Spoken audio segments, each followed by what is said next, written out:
Sorry about not streaming for a while.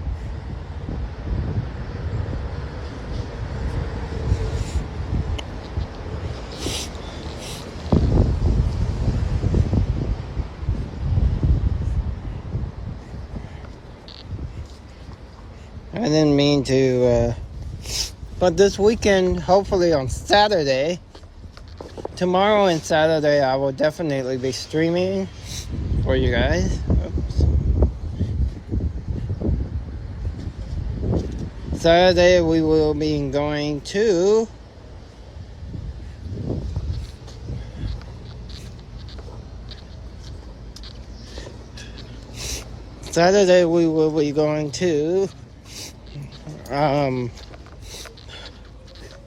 the war to go check out the Fleet Week stuff, which I hope you guys will enjoy. We're currently walking Oscar right now. Come on.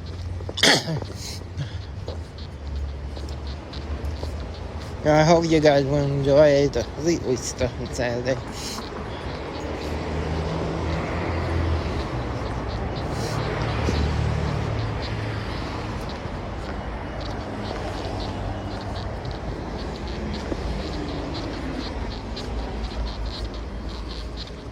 I'm wearing a different chesty.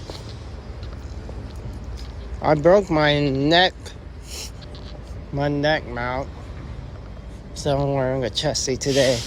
We'll be walking Oscar today and tomorrow, so I hope that'll be okay with you guys. Again, I know I haven't streamed in a while. I haven't been doing PC streams, I know. I kind of neglected my my army, my String Raiders army, but sorry about that.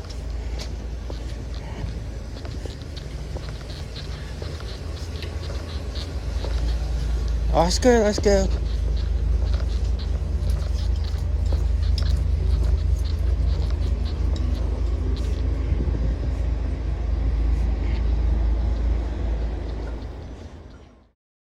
Hey, what's up, everybody? How's everybody doing today? Let's do this. I hope you guys have had a great weekend. I did not stream outdoors today, but we are going to watch some Mark Wiens tonight. If you guys are interested in Mark Wiens, I don't know if you guys are or not, but we're gonna get some Mark Wiens going tonight. And watch some more food videos as we do food videos and reviews on Sundays. Because that's what I want to do. Fly away.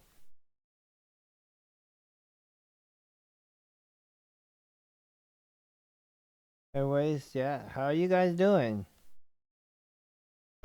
Because I am currently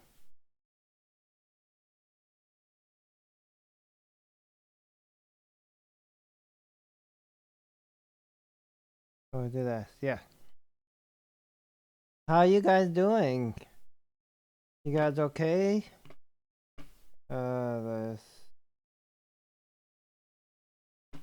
Let's do some Mark Wiens, shall we? Oops. Yep, let's do some Mark Wiens. Let's watch some Mark Wiens right now.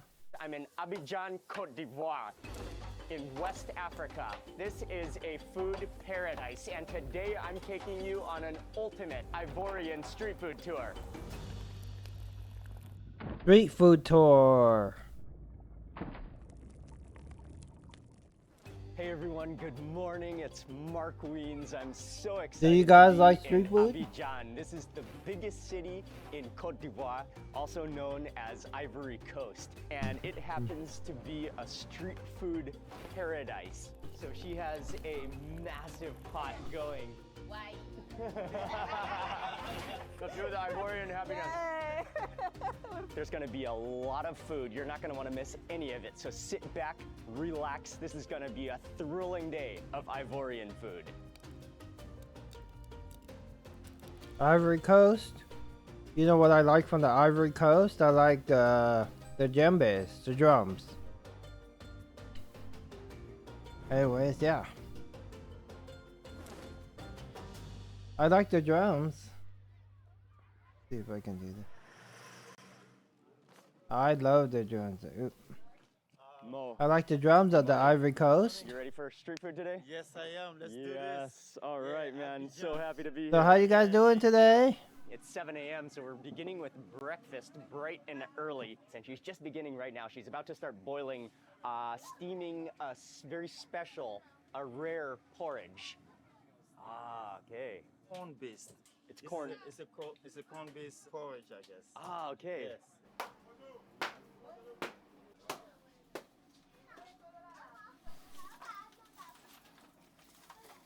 Oh, and that's a fresh bucket of milk. Fresh milk, big cubes of ice go in to ice it down. Wow. Milk and ice. Look how thick and creamy that milk is. Oh man, that looks like a milkshake almost. It's so thick. Lady who's been doing it for over 30 years. Oh, okay. The lady's name is Befa. So it's been in her family. They've been. Yeah, How long have they been making it for? Ça fait combien d'années? Ça vaut plus de 30 ans. Ça dépasse 45 là-bas. 45 years, she says. 45 yeah, years? it could Wow. be 45. Yeah, because Wow. it's been a while. Okay. I think that water is boiling, so she's ready to go.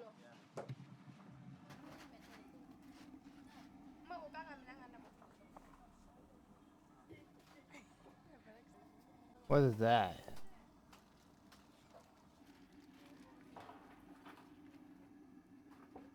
So how long will that steam for? 20 minutes. Okay.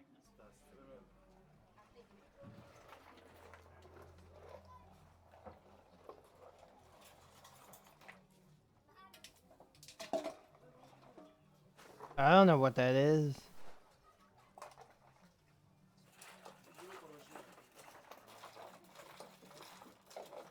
Does that look like something you guys would eat?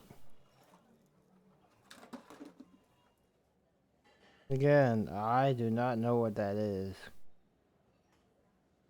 Does that look like something you would eat?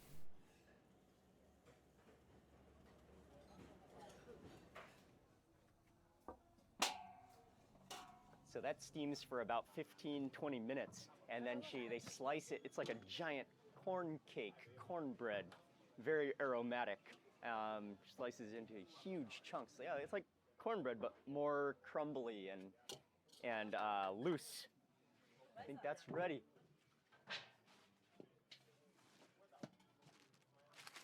Keep it nice and hot to be able to serve it.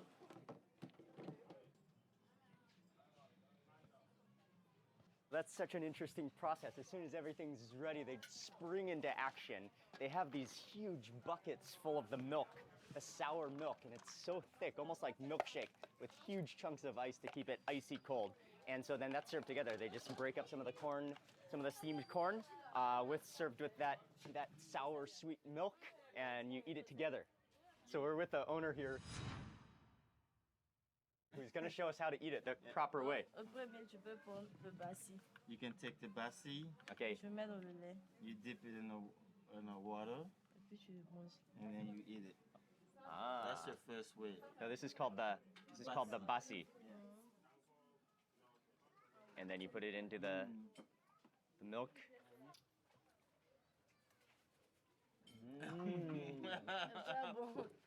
Yeah, très bon. C'est très bon. Oh, it's so good. It's like a really crumbly corn cake almost, but within that ground corn. And they make everything fresh. They soak the corn, they grind it, they sift it. They mix in a little bit of sugar plus some vanilla sugar into the corn cake. Then it's steamed dry, so it's quite dry. Tu peux couper le bassi. Oh, she's gonna show us the second way how to eat it. On peut couper le bassi. You can cut the Là, tu le basi, molles. you Okay. put it in the mouth. Après, tu prends le lait. And then the chasing method. Okay. Ah, okay. This it's almost like a sour milkshake and sweet as well. So when you combine the hot corn cake with icy sour milkshake, it just creates this satisfaction in your mouth. It's really good. It's really nice. And they said it's really filling as well. So people like to come here for breakfast. Yeah, it's so dense. Moi, c'est ce que tu allais dire. Non, je veux pas ça. Tu So peux it's- prendre it's- Bassi. ah, okay. C'est Yeah. tout. Oh, you can. Oh, the third way. That will look- The third way. Yeah. Ça dégoûte vite là. Et puis ça rassasie vite là. Donc si tu mets tout, si tu n'as pas fini, là, c'est comme si tu as gaspillé. Okay, the reason why they don't do that is because You pour the whole thing into the milk mixer and then you eat it like that. Okay. so people go slowly. They go. What do you guys slowly. think? Bye. Bye bye bye. Bye, bye, bye. Would you eat it that way? The last. Okay. Yeah. We're off to a delicious start. This is definitely a unique breakfast. And it's even hard to find within Abidjan. It's not common to find this dish. But we have a lot more to eat today. So we're moving on. You can expect a lot more street food. A lot of delicious food coming up. Okay, merci. Bye-bye. Thank you. Bye-bye. Bye-bye. Oh, that was they're so Guys, friendly. That was, oh, what a way to begin. Yeah, what do you guys think? Would you guys eat it that way?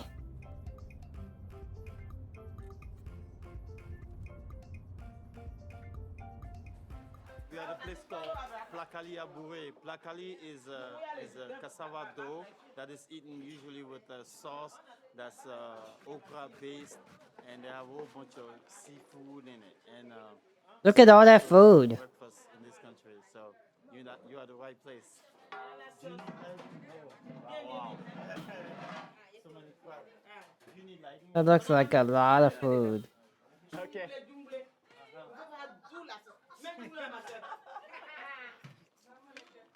Oh, what do I know? That looks like a lot of food though.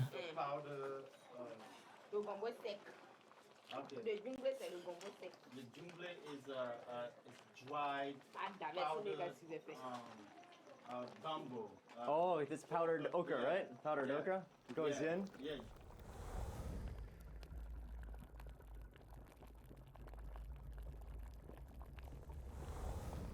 So she has a massive pot going. Why?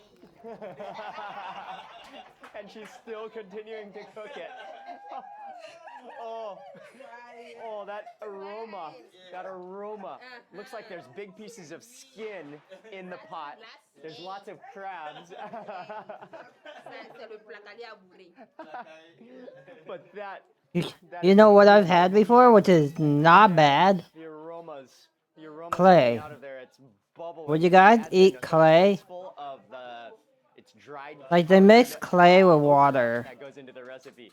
But even the way, I mean, it's like Infinity Edge. Even and the way they people mix stir it clay with water, and they without make like a spilling it, dipping putting the finishing touches a on it, dipping adding thing more for seasoning. fruit and vegetables. Would you eat fruit and vegetables with a clay dip? Another dish back here. Voilà le gombo. Oh, gombo. So that's the okra, right? Okay. Maintenant, voilà. Oh, Would you wow. guys eat it that way? See, that is. Oh, wow. Yes. Wow. We also got that. Oh, the massive snails. Oh yes, the snails are incredible. They're so good. The snails. Okay, and a soup as well. With crabs also. Oh, nice. Over here, she's peeling these crabs. Les crabes. These are crabs that go into flavor a lot of the dishes. Okay, and then one of the main ingredients that they use a lot of here is okra. That gives it the texture, kind of like that makes the sauce as well. So they just have huge sacks of okra, which they're just grating up, get all of those seeds, all of that texture out of it. Oh, another green sauce with lots of vegetables in it. La sauce verte. Okay, and you can see the chilies floating around in there as well. Yes. Okay. Does that look like something that you guys would eat though? Smoldering, bubbling away. I'll be right back. You guys can continue watching. I'm going to be right back. I gotta refill my water bottle to get more water because we always gotta hydrate. I will be right back, you guys. On a 10 ans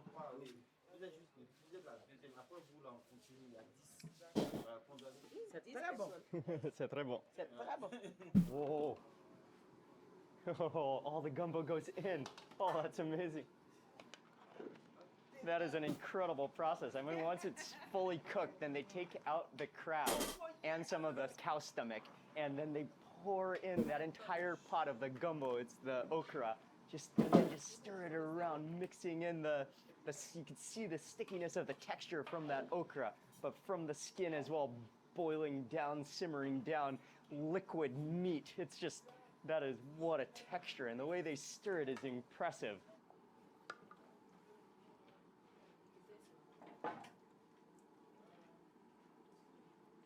Poisson. Poisson, okay, fish. Mhm. Oh, and then you grab the crabs.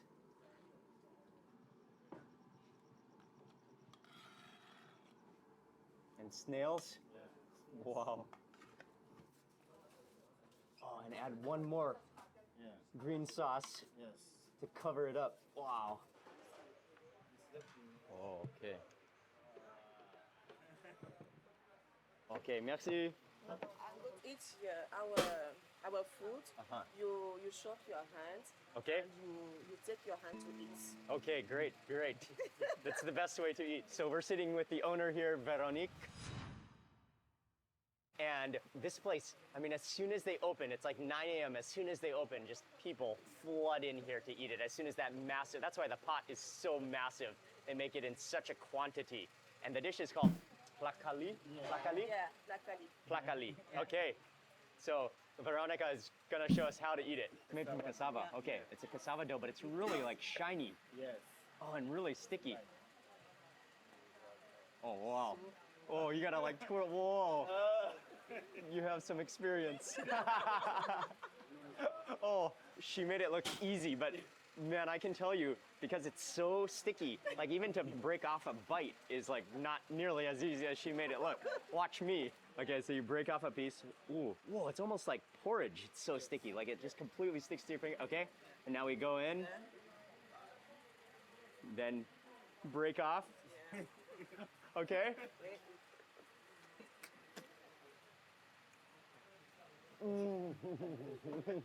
It's crazy. Oh, it's so many flavors going on in your mouth. Yeah. Take this. So sticky and green, and you taste the smokiness in the skin. This is there's skin in here. Yeah. Oh, it's a huge piece of skin. Yeah. It's hot. Oh, it's hot. Okay. Okay.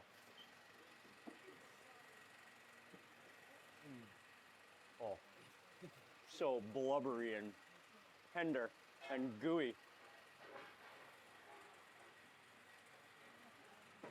And that sauce is just so complex. There's just so many layers of flavor going on, from the okra to the complexity of the crabs being boiled down, giving it that depth of that brothy flavor. Almost like the texture of like a really sticky, savory porridge. And let me tell you, she makes it look easy to eat. There's an art to it though. There's a true art to it, because you really gotta go in. Yeah. Veronica, what is the secret? What is the secret, Veronica? And then you have to, she like, oh, before losing it. Okay. You gotta twirl it. But you see, I'm still connected.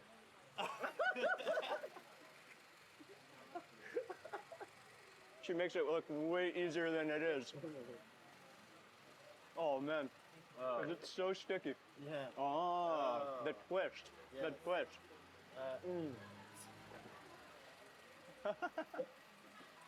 I think it's very fun to eat also. Yeah. Because of the texture, because of the different like things going on in your mouth. I want to go in for that chili sauce over there. Whoa, this one is the chili sauce over here.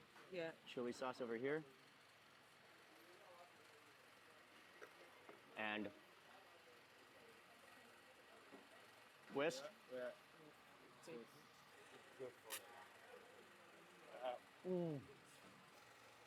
That chili sauce is awesome too. Spicy, so flavorful.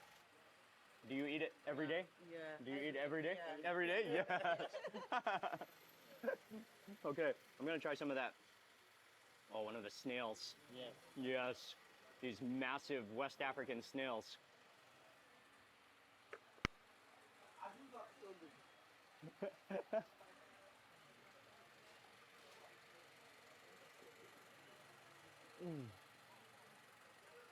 Oh, wow.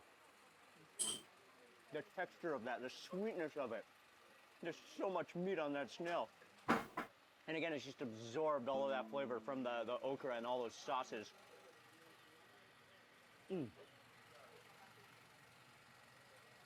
Okay, should we try some of the fish?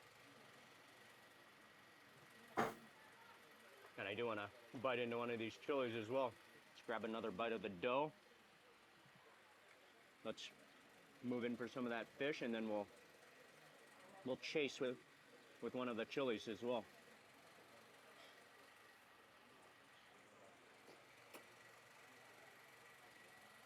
Then I do want to chase with some of these chilies, local chilies, pima, they call them pima.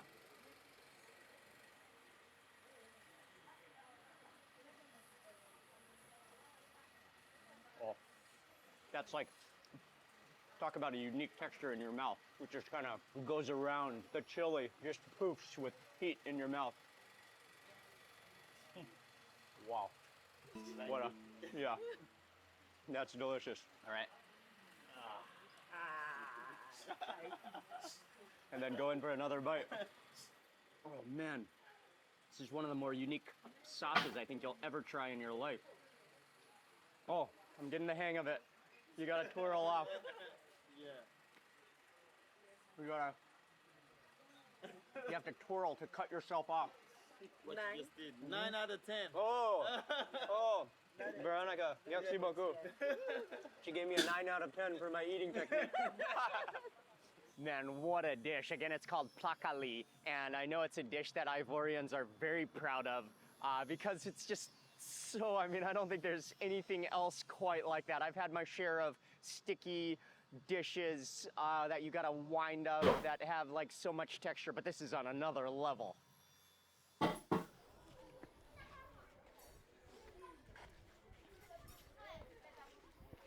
Hello, bonjour, bonjour, bonjour.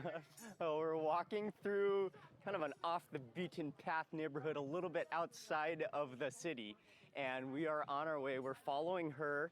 I think her mom is gonna prepare for us something in the neighborhood.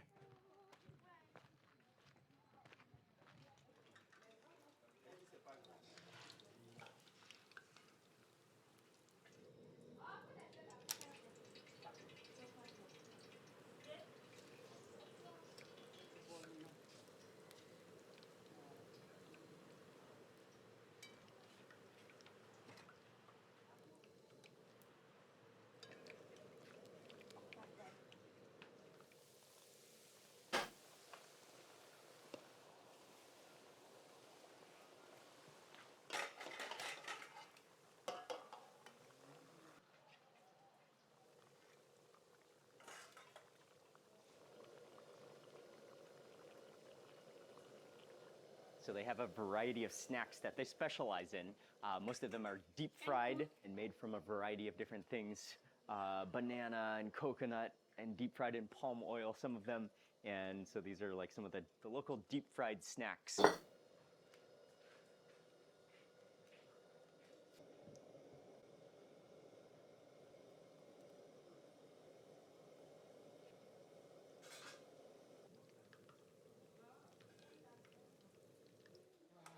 Okay, this one is ready now. Yeah. The third one. Yes.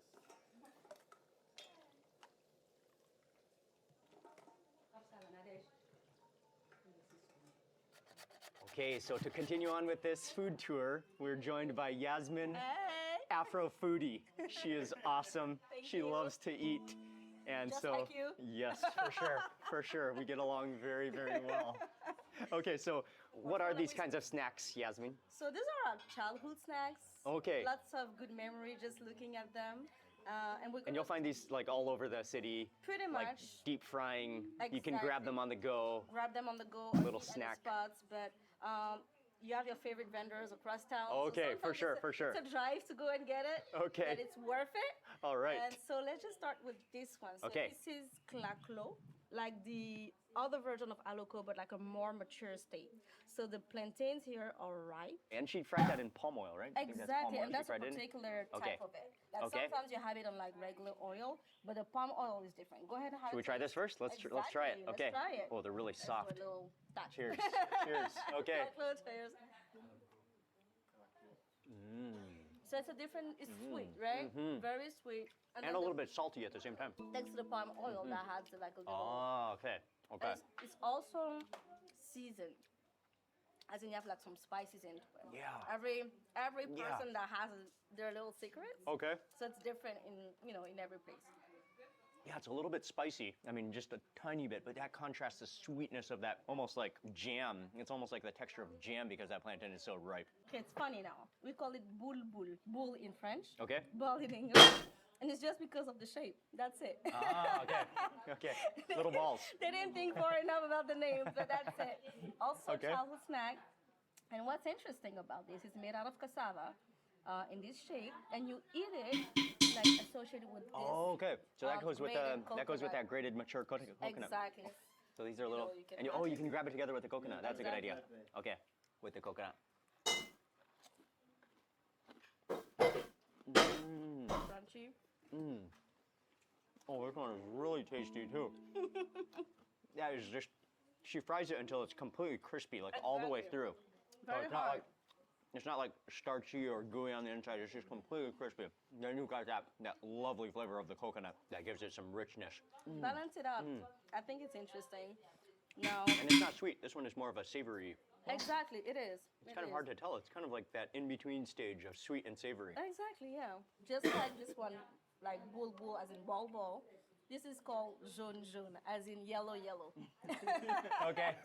Yellow. And funny enough, it's just because of the color. Okay. So it's like, the regular dough you used to do like puff in Nigeria. Or, Okay. those like donuts that you have like all around town. Yeah. But they had the yellow color, which gives it the color. And so it's just like a dough just deep fried into Exactly, the regular. little oval shapes. Exactly. And then makes it particular. you eat eat it with this. this one has a topping as well. Exactly. Okay. So you can have like exactly A so better now scoop. You can scoop better. Oh, and what is this? Is this a combination? Is this like vermicelli? Exactly. Yeah. Vermicelli with Just- onions and tomatoes?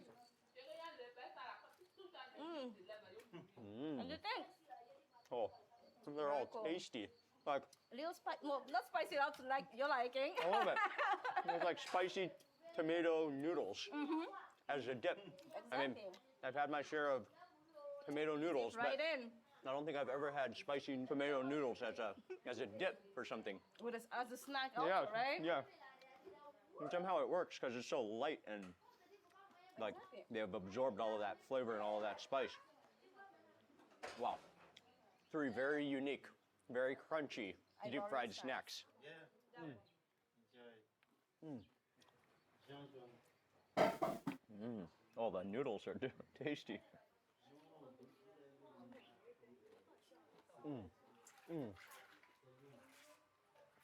Oh yeah. I love the crispy, crunchy Ivorian snacks. So we're on to the part of the ultimate Ivorian street food really that I've been looking forward to. This is one of the ultimate street foods, poulet piqué and also poisson piqué. And so they set all of the chicken and the fish on skewers upright. They have a pile of smoldering in the center. And so it gets that indirect smoky heat. But we're gonna see the process. They're marinating some chicken right now. Vous faites vos trucs, quoi. Et puis c'est lui qui filme. Okay, so at first the chicken goes onto a Look at that. skewer. Look at that, you guys. Skewering over here, marinating in the sauce. All the spices in Look there. at that. What do you guys Black think? pepper in there as well. Okay, so that's marinated. Sand. Such a cool setup that they have here. And so they build a fire in the center. It's a whole sandbox with sand at the bottom, at the base. They build a fire, they stack up wood, light it on fire in the center, and then they have the variety of chicken, fish, but one of their main things is the chicken. which they then marinate, which they then upright skewer on bamboo skewers surrounding the fire to take that indirect heat. So it smokes, it cooks, it hisses all at the same time. It smells unbelievably good. And then you eat it with the onion sauce? Okay. Oignon, tomate, persil. Onion, tomatoes, coriander, I think. Oh, and then more sauce over here.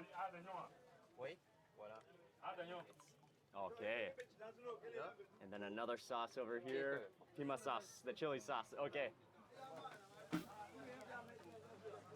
It's just such an incredibly cool way to cook fish and chicken. I mean, it's like straight up a campfire and just staking everything upright, vertical around the campfire. And it just slow cooks. You can see it just like retains all of its juices. The fire is just raging hot right now. I absolutely love this style of grilling, this technique of cooking chicken. Genius, and it just, oh man, I can anticipate the flavor that it's gonna provide, but so much smoke. So right next to the pique, they're making the chukuya chicken, and so we're just gonna watch them as they make the process. It's really amazing. We're gonna watch as they put on some fresh batches of chukuya. So they grill the chicken first, then they chop it up into bite-sized pieces, then it goes back under the grill and they're gonna add all the seasoning and all of the spices to make it just ultra flavorful. That chicken, they literally add on a handful from a bucket of onions. Oh, and he's squeezing on some Maggi powder. This is like their own blend of spices and sometimes can include nuts. Oh, and then finally a drizzle of oil goes on, a nice spray of oil.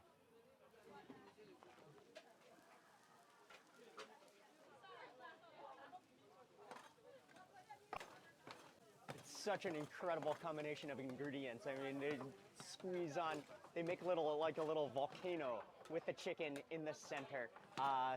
He adds in all of those seasonings, sprinkles on oil, and then they just slowly sauteing. They spray on some more oil, keep it hydrated, keep it moist, stir fry it over the low fire as it absorbs the smoke.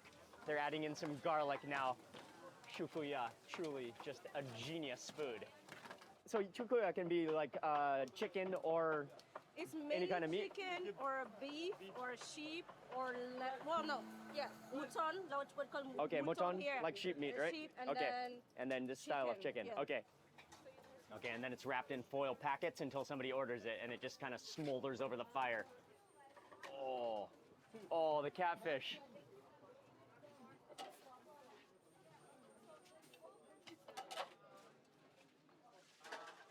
Once it's done, Look at that. The fish is done grilling. It's not yet done being presented and seasoning. There's so many onion sauces and pepper sauces that go onto it, and they just really just go all out with the presentation. It's stunning. They take such pride in the way it looks and all of the different things that make up the flavor for what it is. I would try that.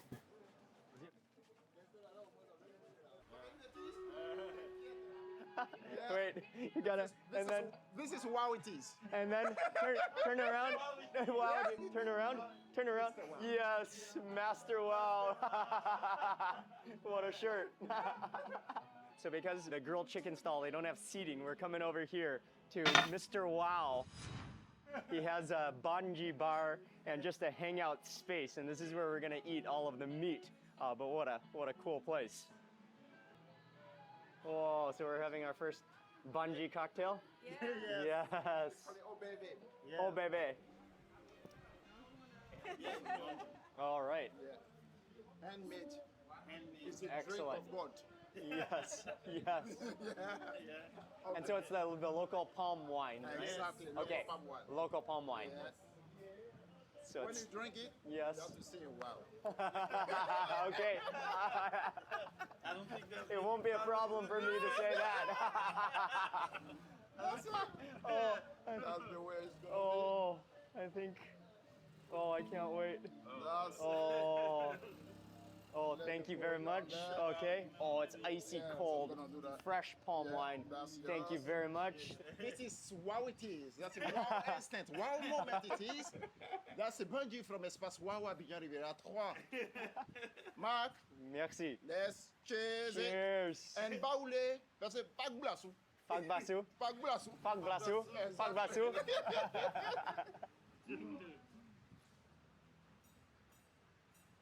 Oh, wow. Wow. Oh, that's the most refreshing beverage you've ever had in your entire life. Oh, the like sour acidity, the sweetness. Oh, it's just icy cold. It is so good. Fuga bala. Fuga. Pak blasou. Fag bulasu. Fag bulasu. Oh man. Ooh. Oh, that's good. Yes. The Ivorian cocktail. Yeah, that's called it OBV. Obeve. Because Yeah, of man, the colors, the national. Yeah. Yeah. Yeah. This is made with Made banji with also? banji also, Okay. yes. It's like a Yeah, it's like a banji margarita. exactly. Oh.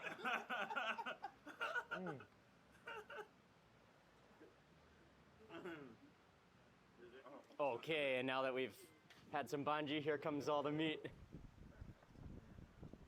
Okay, we've got the meat feast is ready. After a couple cups of banji, we're ready to go. So which one you want to try first? I think maybe we jump right into that Right. chicken. All right. Oh, Take a well, whole yeah, piece, and then we'll just take eat a it. whole piece Yep. and dip into that chili sauce as well. It's supposed to be spicy, and I know you Okay, like spicy. Okay, and with onions covering with a variety of sauces. Exactly. Let's go right in. Okay.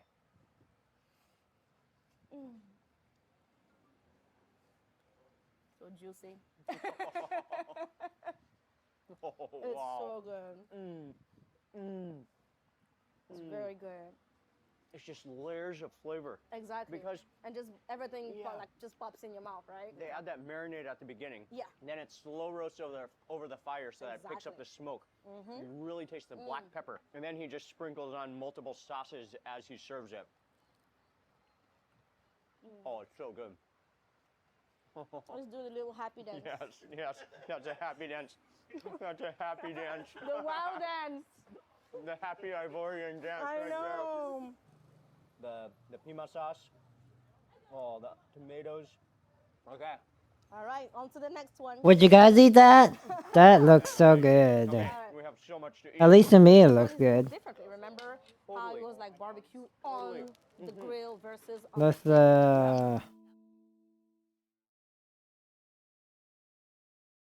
let's switch to Stream Raiders because we have to do the battle.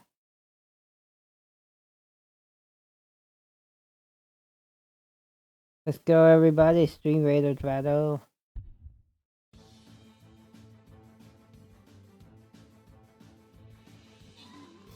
See what we can do.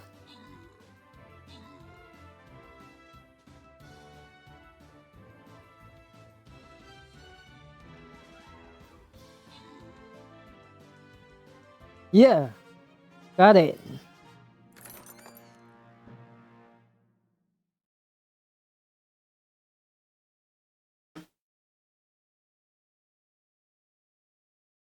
We won, you guys. Well, I won, anyways. Let's keep going.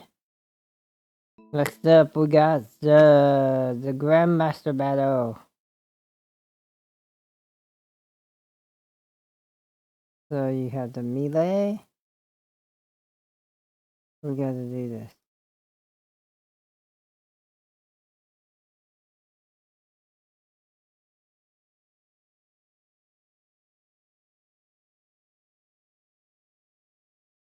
How do we do this?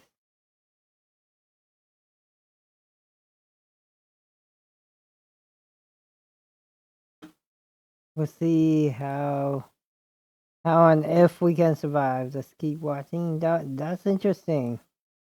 The food looks good though. and Would you guys eat it? Because it's actually first barbecued, then chopped up, then barbecued again with all of those sauces. yep. A sprinkle of Maggi powder goes into the center to like make that sauce with garlic, with a small mountain of onions. Exactly, yeah. This one is the chicken shukuya. Yes. Oh, I want to maximize all that topping. You do not want to miss out on that. No, you don't. Oh, it's so saucy. Yeah. Okay. Let's go right in. 1, 2, 3. Oh, wow. Oh, that's... And see how same chicken, completely different Uh-huh. flavors. Completely different flavors. The onions have been transformed. Oh, the... Mm, It's so smoky. it is. It's so rich. Yeah. Man, this onion sauce that they whipped up over the grill is something magical in your mouth. That's so good. Take your time. Enjoy. We'll go with the fish next. Okay, let's move on.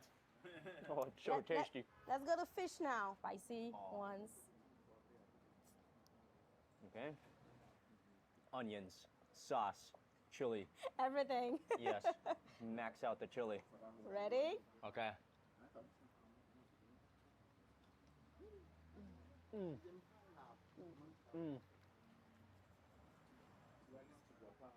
Yes. I have my happy dance. I can help Happy. it. You can't Happy control dance. yourself. I can. It's No. too good. It's too good. Crunchiness of the onions with the fish. Very nicely flavors blending in. Yes. So you taste the mustard, but you also really taste the black pepper in there. Onions make it crispy and refreshing. And again, yeah, that fish stays moist and smoky. So the same way we had the shukuya chicken over there, Okay. you also have shukuya of mutton and shukuya of beef. Oh, okay. So this is like, same process, same juiciness, Yes, some yes. awesomeness. Cooked down with all those and then the onions. onions, caramelized onions, and cooked over fire. So let's dive right in. It looks pretty good, Get actually. the bones, so you can, like Yes. the juiciness from the bones as well. Onions. See how different it is, but still juicy. With the meat. Wow. It's so good. Yeah. So I think the spiciness onions. as well. Yeah, The fire. exactly. Yeah. All right, let's go. Which one was the one we tried first, do you think? That must have been the beef. This should be the mutton. Mutton beef. Oh, right. Oh, yeah. is- Yeah. Tender, more tender than the beef. Still juicy, a little chewy, Oh, the beef is awesome too. more chewiness on this hand, but still the same flavors though. Kind of, this one is a little more spicy, don't you think? I think so. The mutton, right? Yeah, Yeah. a little bit. A little bit. They're both good. Both good. Some sides to eat with all the Exactly. meats. Mm. I'll try some of that. Yeah, go ahead. What is it called? Aloko? Aloko. Yeah. And these are just straight fried plantains. Yes. This is a whole time favorite. You can go wrong with aloko. No. Always a good idea. Yes. So good. Perfectly sweet. Perfectly sour. Gonna grab some chicken. Yes. And you eat it like a real African though. Oh, yes. Yeah. Going right in. Oh, yes. Yes.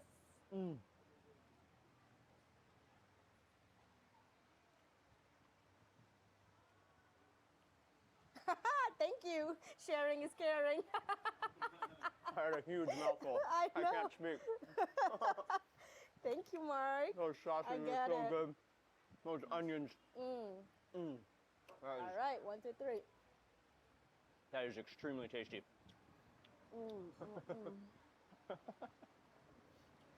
Oh, man.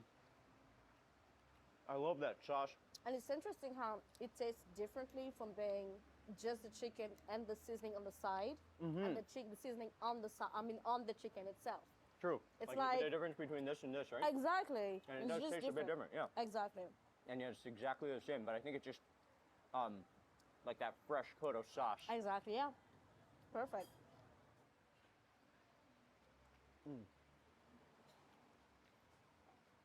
Oh, Do a little happy dance. oh yeah. Oh yeah. Okay, a happy dance. The Ivorian happy. Okay, Happy dance. let's do the Ivorian happy dance. Yay. We're food and happy. The Ivorian happy dance. Yes. From the Ivory yeah. Coast, yeah. Oh, What do you guys think about that? with some bungee. Yes. Yes. Cheers. Cheers. So next up on this Ivorian street food tour in Abidjan, we're going to one of the biggest markets. Mo, what's the name of the market here? It's the Grand Marché de Marcory. Okay, this is one of the main markets. Yeah, it's one of the main markets on this side of Abidjan. Okay. And they have lots of things to see, so let's go. So busy, so much energy, so many colors. So she makes up that sandwich. She has this like braised pan of chicken with onions, with liver, with, I thought they were meatballs, but she broke it open and it's an egg on the center, fried eggs. She has the baguettes, which she then takes the baguette, she adds all of that sauce into the center of it, puts on some mayonnaise and some chili. Merci beaucoup. They speak French, that's why. He's saying Yassi Baku, Boku. Yassi Boku. C'est bon. They speak French. Très bon, très bon. In a lot of Africa, they speak French Onions. because they were a French colony at one In time. your mouth. I think there's some Especially a lot of the places in West Africa, they were a French colony at one time. That's why they speak French. Yassi Boku. That's calorie rich. That's flavorful and tasty on the go when you're at the market. So now we're getting to the fruits, vegetables section of the market, the wet market section. Fish, giant snails, eggplant, chilies. Oh man, all the ingredients that go into Ivorian cuisine. This is one of those sprawling markets that you could just get just about anything you're possibly looking for. I mean, all the way from food to clothes to shoes. They've got it all.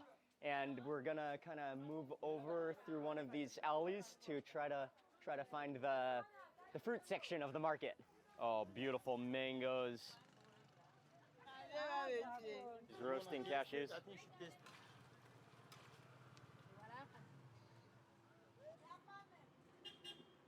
All right. Open your arm. Thank you. Your Okay, hand, cool. She sells cashews and nuts and roasts them fresh. And I mean, one of the world's greatest nuts, cashew nuts, which she sells. And Côte d'Ivoire is one of the top producers of cashew nuts, so these are freshly roasted right there in the back. Oh, I mean, I love cashews. I could eat them all day, every day. Yeah, cashews are so good. This is called pain brochette. Okay. It's one of the most popular snacks in the Ivory Coast. So This place is extremely popular. This is one of the greatest street foods in Côte d'Ivoire. And you just see like this crowd of people waiting around for it. They're grilling all of the meat fresh, going to fresh bread. We're gonna see the process now.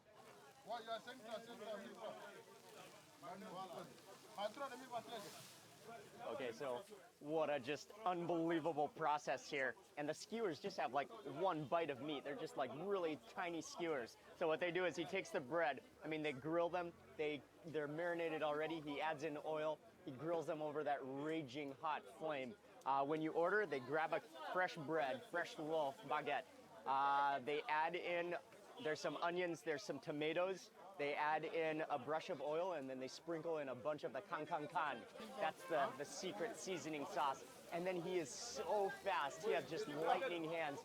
He just like adds in skewer after skewer, probably like a dozen different skewers into the bread and then serves it. What a way to eat meat. Oh, what an incredible stall. Never been so excited to eat a steak sandwich in my life. Peel back that paper. Oh, it's so hot. It's so fresh. It's so popular. You know why they're so busy.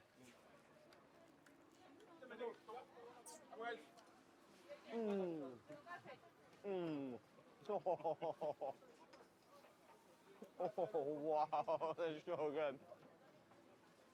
Oh, it's so salty. yeah. It's so fresh. The onions and the kan. The meat, yeah. The meat has this unique marinade on it as well. Yes. The flavor of chili, the flavor of smoke. They're continually just spraying it with oil to keep it hydrated and wet. Non, c'est ça mon Dieu qu'on va faire là. S'il vous plaît, venez, s'il vous plaît. So warm and meaty. Oh man, this is something you have to eat when you're in Abidjan. That's absolute happiness. Oh man, that was just extraordinary. I loved the flavor. The flavor was delicious, but just the entire style of making it was incredible. Next up, they have an awesome grill setup, and you'll see huge fires all across the city, all across the entire country. But this is a unique grill setup where they have the barrel elevated on a stand. They have a fire raging, burning in the center, and then they're grilling beef on the top. And so we're gonna have another version of shukuya, one of the ultimate dishes, but this one with grilled beef on a barrel.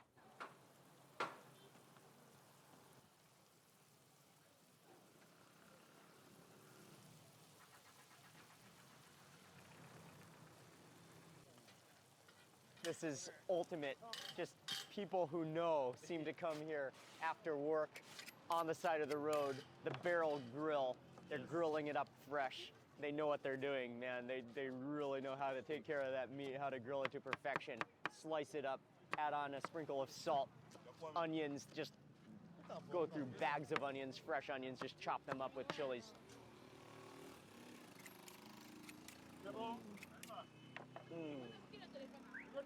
Oh, wow, that's fresh meat.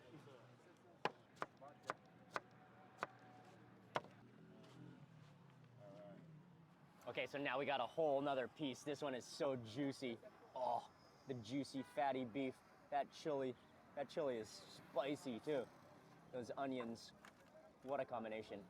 This is something you'll get addicted to when you're in Côte d'Ivoire, in Abidjan. Okay, this piece is even more tender. That is so juicy. That looks good. Fresh meat too. Few things in the world can ever get tiring, can ever compare to the satisfaction of fresh meat cooked over fire. And then that chili just goes up your nose. Could not be more happy than here sitting on the side of the road eating fresh meat. It's unique to them, I guess. What a tasty grilled beef meal, and what a day it's been. So much delicious food. Ivorian food has so much flavor. I love the onions, the chilies. I'll have everywhere that we went to listed in the description box below. And it was so good to hang out with all of my local friends. Yasmin, Afro Foodie, I'll have her link in the description box below. And my friend Mo from Belle Côte d'Ivoire, who arranged everything, who set everything up. And he's also arranging our entire trip through Côte d'Ivoire. I'll have his link in the description box below as well. And be sure to keep on following along on this Côte d'Ivoire food series. We're gonna be traveling all the way around the country, searching out the best food, some traditional foods. We're gonna visit remote villages. We're gonna eat traditional food that you are not gonna wanna miss. It's gonna be the trip of a lifetime. So make sure you keep on watching this entire series. We're in for a lot of delicious food. And that's gonna wrap it up. Thanks so much for watching this video. Please remember to give it a thumbs up if you enjoyed it. Leave a comment below. I'd love to hear from you. And if you're not already subscribed, make sure you subscribe now for lots more food and travel videos. Goodbye from Abidjan in Côte d'Ivoire, and I'll see you on the next video.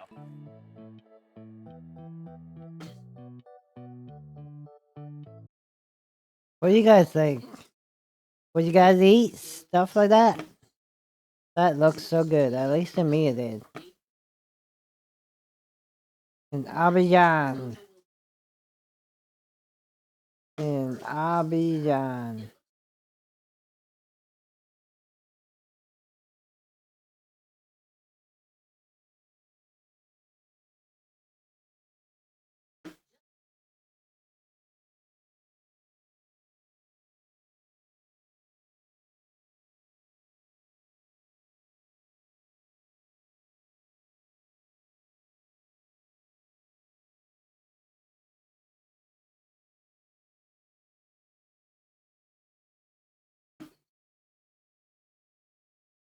And what do you guys think? Anyways, yeah, that food looked pretty good though.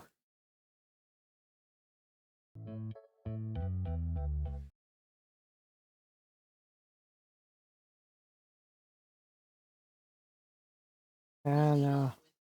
Best fish and chips? Let's see what this is.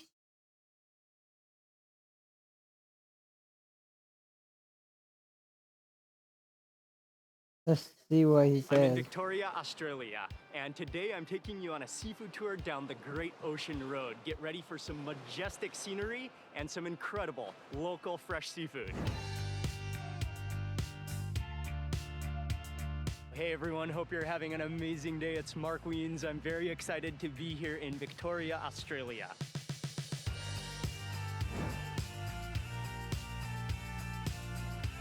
We arrived to the town of Torquay, which is it was about an hour and a half drive from Melbourne to get here. This is where it all begins, where our journey, our seafood tour down the Great Ocean Road begins. The Great Ocean Road is a historical highway that connects remote coastal towns along the southern coast of Australia. It was initially started as a project to create jobs for soldiers returning from World War I. The construction began in 1919 and was mostly completed when it was handed over to the government in 1936. When I visited Australia, I was excited to drive this iconic road for the majestic natural beauty, the rugged sea cliffs, the wind-swept coast, and, probably most of all, to discover some of the best local seafood restaurants along the way.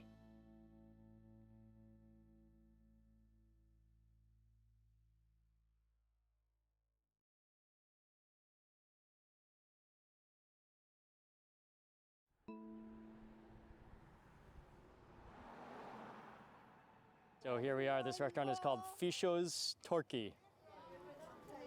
And so they have some seating, some big tables out front, but then you come inside and there's actually quite a long line in here, but you order at the front, have seating on the inside as well, but the outside is really nice. So man, everything looks good, from the fish tacos to the poke bowl to the arrow squid. We gotta try the arrow squid here, and maybe some fish and chips.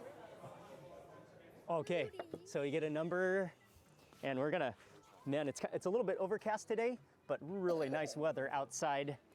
It's really a popular place. And then you got your number, so they'll bring out our order. But in the meantime, I decided to try one of the ginger tonic kombucha.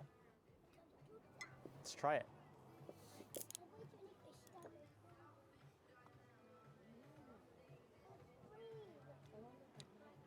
Oh, nice. Oh yeah, the ginger keeps on coming.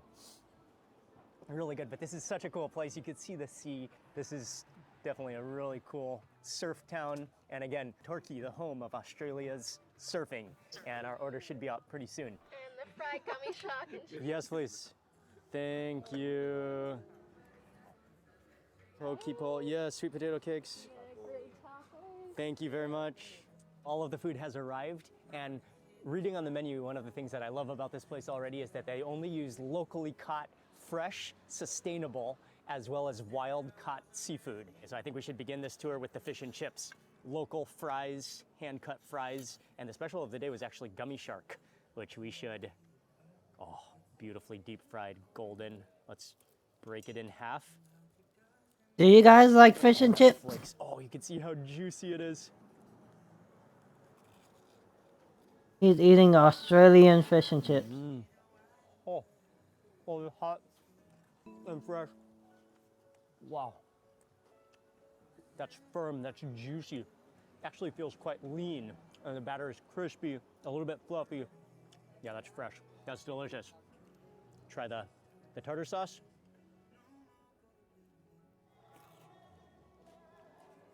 You immediately taste the dill in the tartar sauce. Creamy, a little bit sweet, balanced sweet and sour. And then some of these hand-cut fries. I love fries when they keep the skins on them. I wonder if they have tomato sauce at the front. That's okay.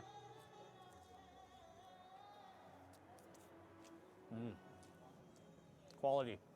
Yeah, you can tell the freshness of the potatoes for sure.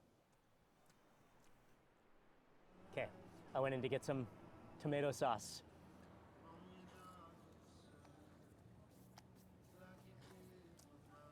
I love tomato sauce. Sweet, tart, tangy. Okay, another special for the day was the arrow squid, which I got grilled.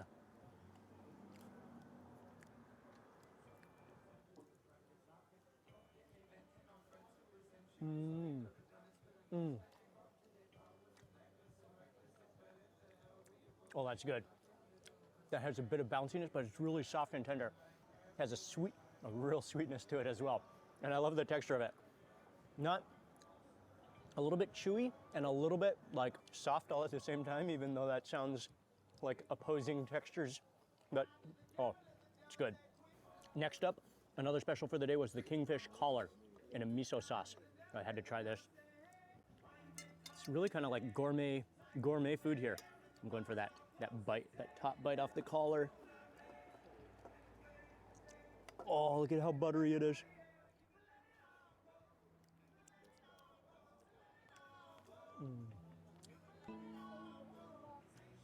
Oh, that's delicious. That is salty and smoky. You taste the grill. And of course, the collar is one of the best parts of the fish. Has that beautiful fatty content to it. Fresh, smoky, melt in your mouth. So juicy as well. Or the collar, I think in Australia, they call it the wing of the fish.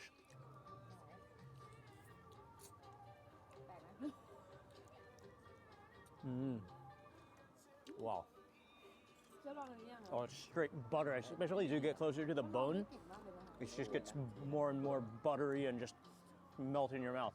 Next up for the poke bowl, comes with sashimi, comes with green beans, kimchi, avocado, and some kind of a aioli in the center. And I think is it brown rice on the bottom there? I'll try especially one of these pieces of fish, sashimi with some of the rice.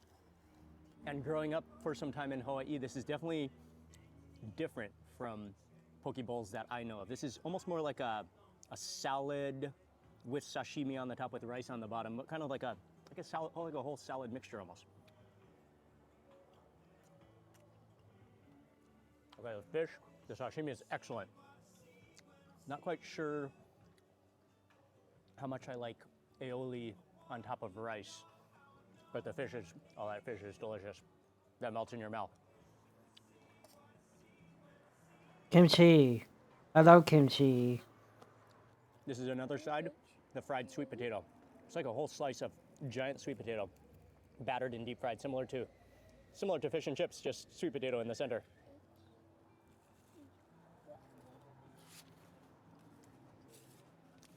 Oh, that's good. Oh man, that sweet potato melts in your mouth, so soft. Sweet, batter fried. Tastes like probably is the same batter, similar batter as the fish as well, so it's puffy, it's crispy, kind of has that beer batter kind of texture to it. I mean, what stands out about all the seafood is it's fresh, it's local, and again, wild caught right off the shore here in Victoria.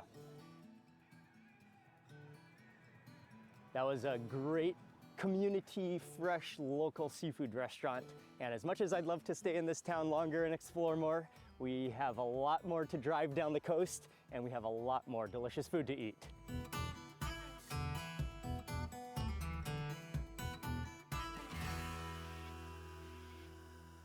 That was actually just about a 15-20 minute drive down the road. We're now in a place that's called Anglesea. I believe that's how you pronounce it.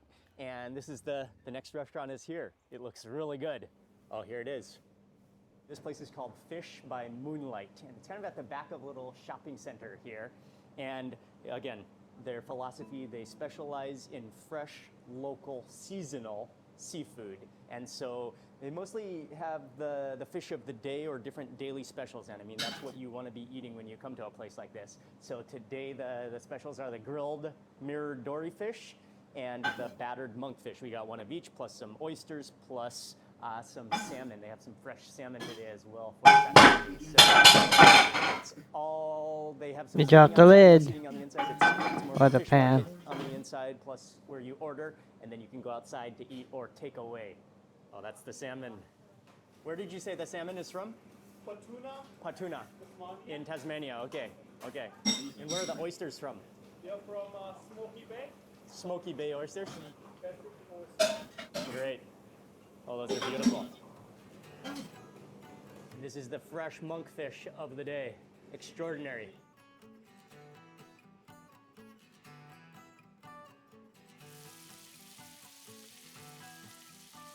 This is the grilled fish over here.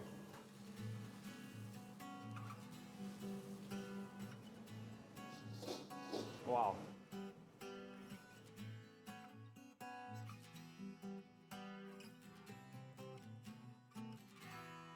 gotta start with those hot, fresh fries, actually.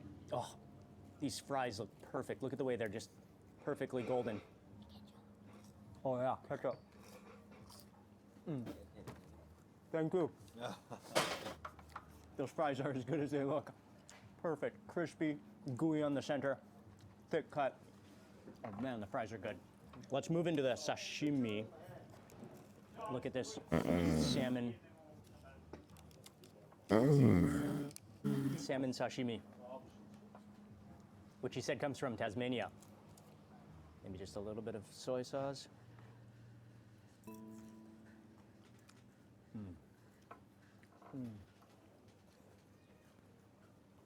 Oh wow, yeah. Oh, that's pure, clean, fresh. Oh, the texture, the butteriness. Wow, that's delicious. This one is better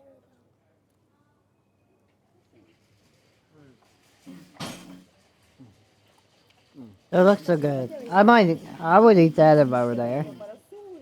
I don't eat sashimi very good. I mean, very much because it's expensive. Focused But on the fresh catch of the day. Let's try the fish. This is monkfish. Look at the way. Oh, I love how they deep fry here. Crispy, bubbly, airy. Maybe a little bit of lemon. Okay. monkfish. Fish and chips with monkfish. In Australia. Look at that. Oh, wow. Fish just dissolves in your mouth, the monkfish. That batter is incredible. I love how it's crispy all the way through. Almost like tempura, but even more light. Really bubbly and airy. The batter is not heavy at all. I really like their tartar sauce too, because it's not on the sweet side, but more on the sour side. Okay, this one is the dory, the mirror dory fish. Squeeze on some lemon juice. This one is grilled on the hot griddle. Oh, I actually, again, like, I'm not always a fan of tartar sauce, but this is really good tartar sauce. It's just perfectly nice and sour.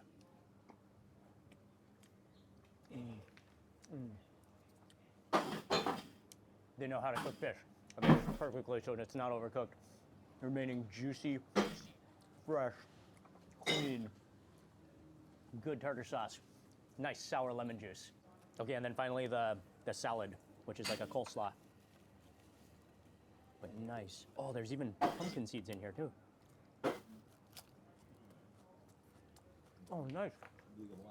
That's like a sesame, kind of like a miso sesame dressing. Sometimes the mayonnaise dressings and sauces can be a little bit sweet. This is more on the sour side as well, which I really like. Okay, then finally we got a dozen freshly shucked oysters. I'm just going in no lemon first. Slurp it down.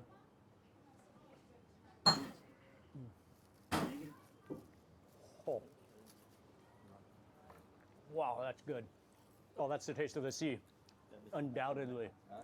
That salty, juicy, and then the sweetness as you keep on chewing, then the sweetness comes at the final stage. So it's just like layers of tastes that hits your taste buds. Those are some incredible oysters. Let's go lemon juice this time.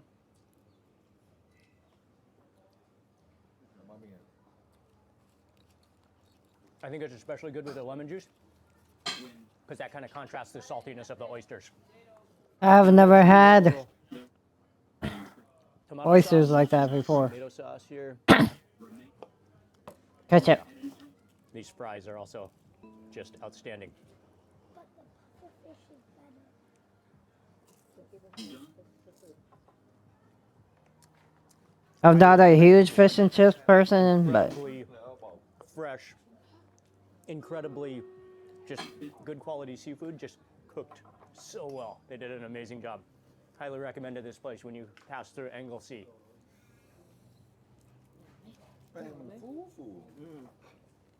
Oh, that monkfish.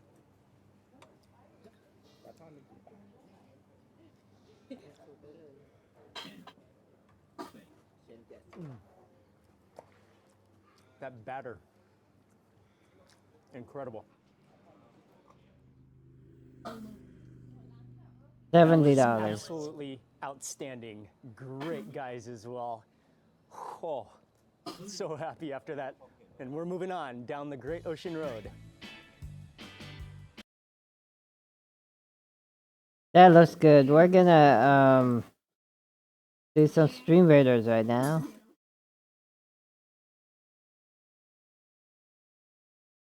Let's see. Let's do that.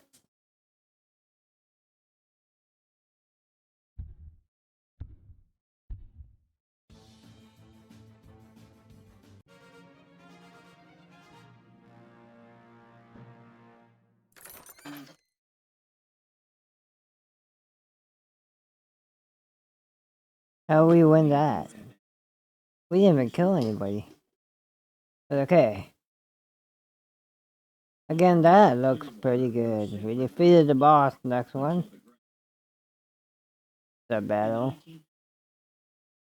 Anyway, do you guys like fish and chips? I know fish and chips isn't for everybody, but alright.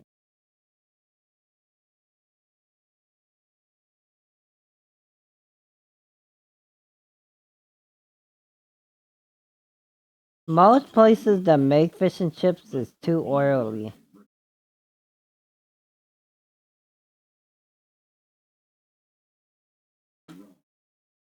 I don't mind fish and chips as long as it's not too oily, you know what I'm saying? Most places that make fish and chips, it is too oily.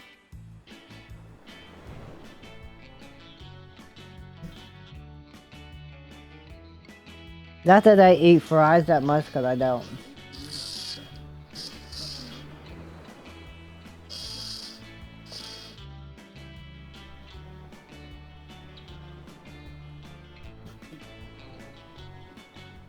Okay, the drive has been spectacular so far, and I mean, just going along the ocean road, winding around the cliffs, the views of the oceans. We're gonna stop for a coffee here, and I believe if we go down into the trees, we can see koalas, but there's some beautiful, they look like parrots. Oh, there he is up there. Maybe a type of parrot that are landing on the general store and the cafe koala, but we're gonna stop here. I mean, it's actually a little general store, a little convenience store, plus a coffee shop, plus they have some food, some baked things, some sandwiches, some pastries and Fido, come here. Fido, definitely come here. I need Fido, a come coffee. here. Fido. And as you drink your coffee Come, here, boy. Come, boy. Bye, bye. Bye, bye. Come. along with a Good boy. extremely hot coffee, we also got a quick ham and cheese toasty. Ham, cheese, buttered, toasted sandwich. Oh, it's oozing. Oh, look at the cheese, it's oozing. Oh, the cheese pull.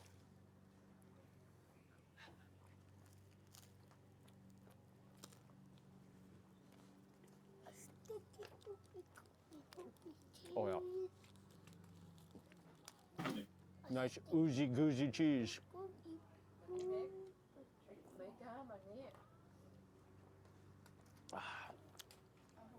Very nice place though. Kennett River, extremely relaxing. So typically people walk down this road. You can see the boy next to him. That's his son, Mikey. There's definitely koalas, but unfortunately we don't have enough time to keep on walking. So I don't think we're gonna have a chance to see koalas here, but that's okay. We saw some beautiful birds and we're gonna continue on for a mega seafood meal.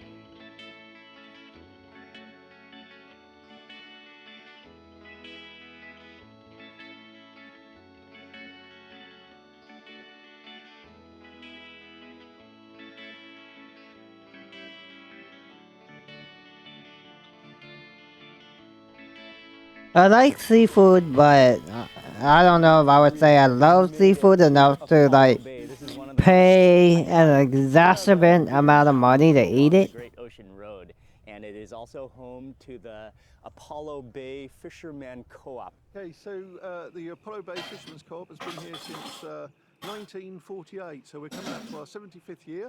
Great. And we're the last of three co-ops in Victoria, so we've been open every day since 1948.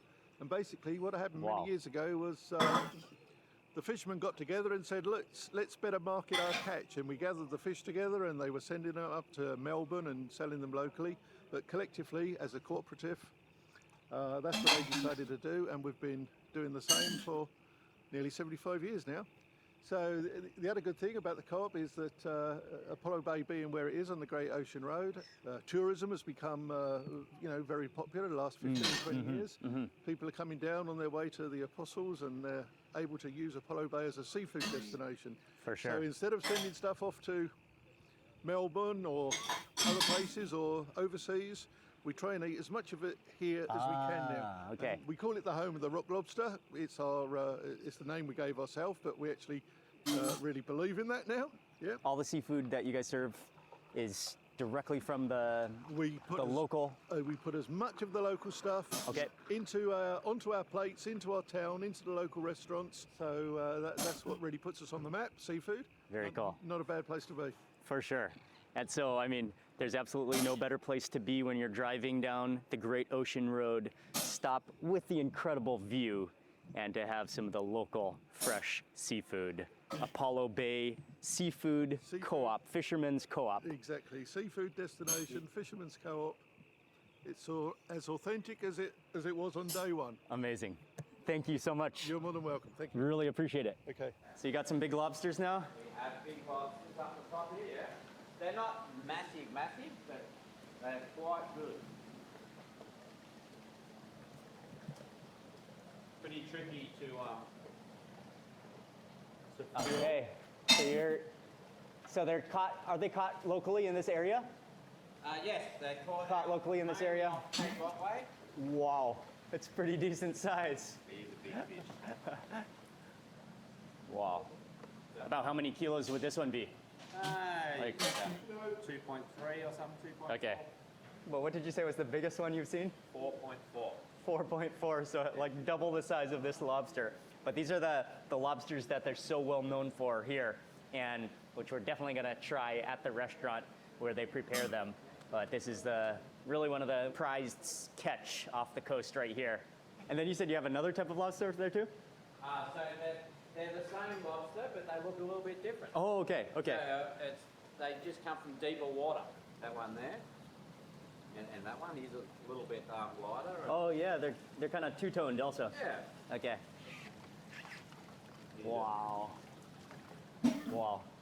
Oh yeah, it's actually like purple. Yeah, it is Almost. a purpley one. Beautiful Yeah. colour, really, isn't it? Beautiful. Yeah.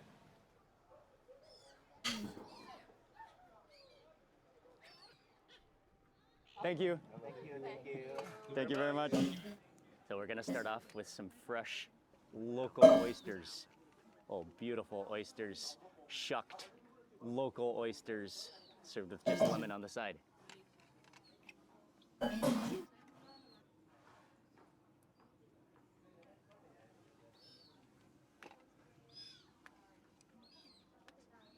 Okay, here we go.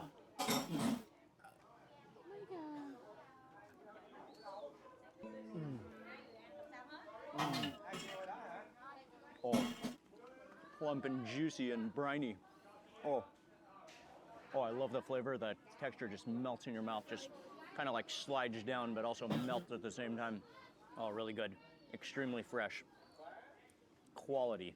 All right, for my next oyster, go in Tabasco. That's so good.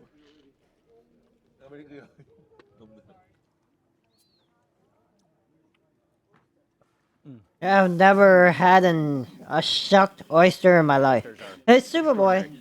Yeah, I do like it. I mean, I do like it with that extra sprinkle of Tabasco, that vinegary, chili, like liquid to it. That kind of like, I mean, that adds to the saltiness and the sweetness of the oyster. Thank you very much. Nice, thank you. This is 2 half lobsters. Oh, nice. And I got some more coming. Thank you very much. Oh. My God.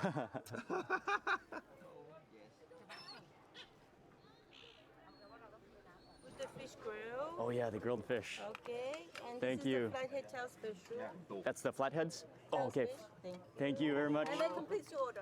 Thank you. Wow. Yes. I think this is all the seafood that we got. It just comes out. Oh man, I like how they bring the oysters first and then they just deliver all the hot, platters of seafood. And again, I love how they do it here with all the fresh catch of the day all on one platter. That's the best way to do it because then you get a little bit of everything that's fresh for the day. And so today we have some of the lobster. Lobster here is one of the most famous things because this is what they're really famous for in this port. Look at that beauty. This is grilled with butter and parsley. Oh, look at the color. You have to just see the color of the brightness of that shell. So bright red. And okay, I'm going in.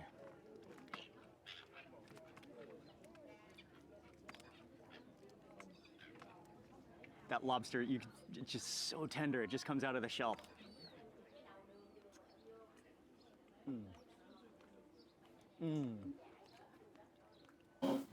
Oh wow, that is so sweet and so juicy.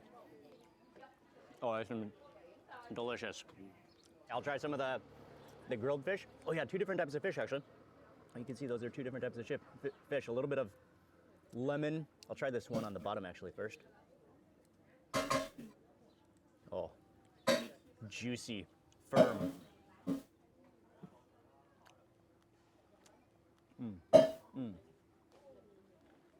Just pure, like almost no seasoning, maybe just a little bit of salt and pepper, a little bit of parsley sprinkled on top. That squeeze of lemon, but it's just so neutral, so natural, so fresh. This is, again, the platter. This one is the fried fish. Wow, huge pieces of fried fish.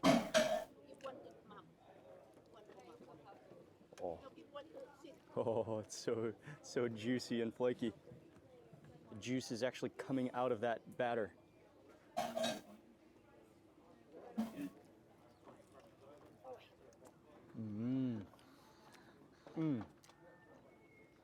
Crispy and gooey, maybe a beer batter. A little bit thick beer batter, but it's like it literally seals all the juices into the fish and keeps it. I mean, when I pulled that fish open, just like this puddle of juice came out. Oh, that's wonderful. It melts in your mouth. Okay, this is the giant calamari. Huge. You could use this as a bracelet. Wow, yeah. It's almost like the texture of chicken. It's so soft, just like a bouncy chicken. Yeah, not rubbery, not stretchy or tough at all, but just extremely tender and just like it bounces. I think this would be good with some Tabasco. Okay, I'll try some of these local red shrimp. Oh, that's amazing. The color of the shell is exactly the color of the meat on the inside. These look like they've been poached or blanched. Look at how bright they are. Yeah, so juicy, so bright. Oh, look at that. Oh, that's a one biter. Maybe a quick dip in the tartar sauce.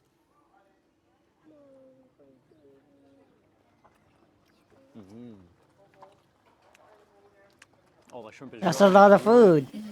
Firm, sweet. But it looks pretty good though. Oh, the shrimp is good. Okay, I'm gonna go for the scallop next. Local scallops. I think, is that the liver? No, not liver. It's tongue. It's the tongue? Yeah. Oh. It's tongue. The tongue of the scallop. Yes. And it's even bigger than the scallop itself. I think maybe a little Tabasco on it will be excellent. Okay.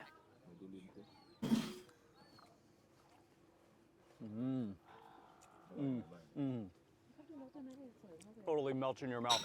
The silkiness of the scallop. The tongue almost has like a cheesy taste to it. It's almost like melted cheese. This was another special of the day, the flathead tails, which is a type of fish. But I guess these are just maybe the tail meat, the strip of tail meat, battered again and deep fried.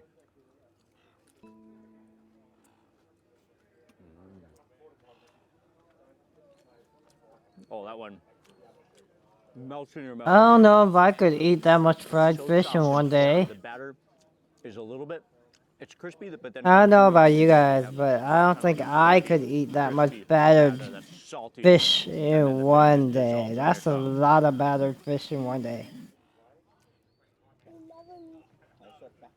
I mean, even if he's sharing it with other people, that is a lot of battered fish in one day. Fish.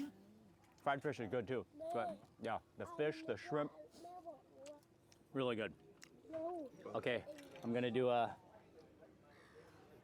ghost pepper oyster.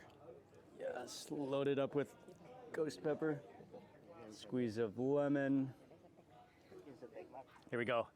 A ghost pepper oyster.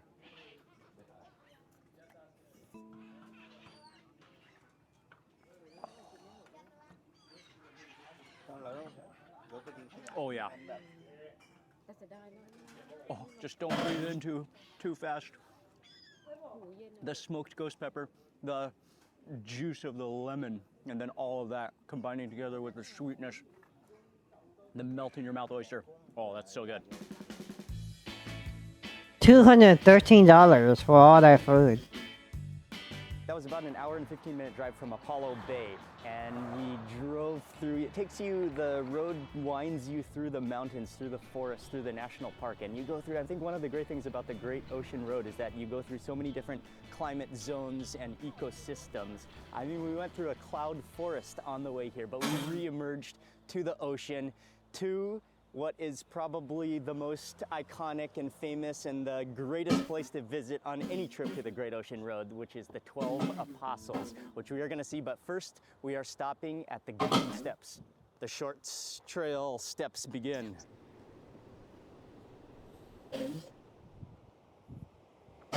Wow. Wow, look at that view. Oh, wow. It is absolutely majestic, beautiful. Our first glimpse. And we're gonna just hike down the 80, I think it's just said 80 steps, but pretty steep. That's pretty far down there. And the steps just go straight down the side of the cliff. Waves crashing. Oh, it's incredible. Made it to the beach.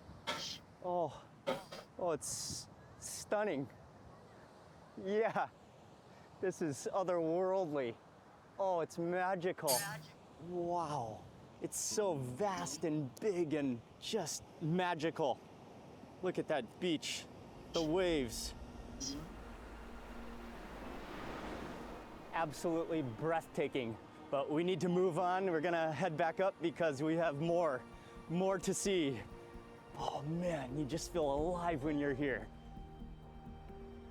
And so we made it to the 12 Apostles lookout viewpoint. Absolutely spectacularly beautiful right here at sunset. And although it's called the 12 Apostles, it originally included 8 formations and they're limestone rock stacks. However, unfortunately, one of them, I believe back in 2005, collapsed. And so there's 7 of the stacks remaining that's viewable from this viewpoint. However, there are other limestone stacks, rock stacks within other parts of the park. But it's really just magical, majestic, breathtaking beauty.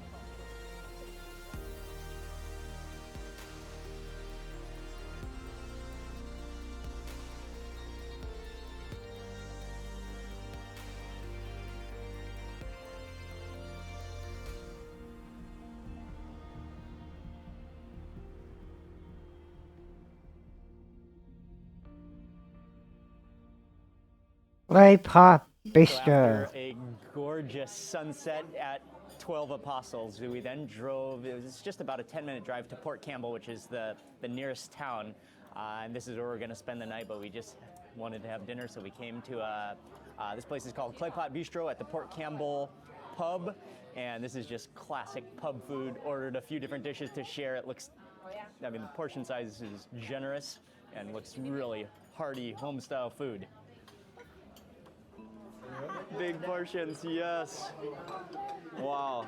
We got the seafood fettuccine, lamb shank steak, the steamed mussels. Lamb shank. Oh, you can see it's tender. Oh, I love lamb shank. the lamb shank. Yes. Yes. Australian lamb. Yeah.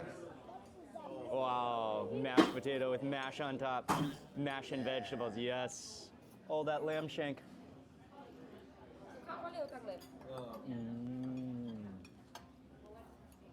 Oh. Oh, with the mashed potatoes. Oh, that's Australian lamb. Oh, delicious. Cheese on top. Oh, wow. Oh, yes. Okay, this one is the seafood fettuccine.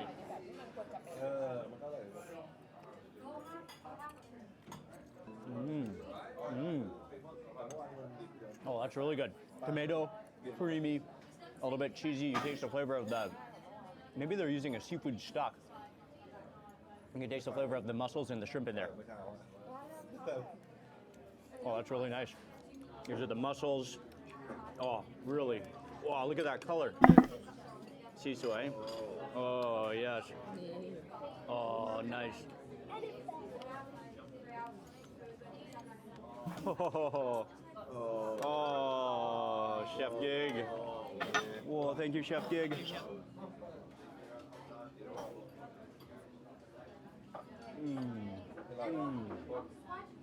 All the juices, the garlic, the mussel, fresh, meaty, juicy, vibrant.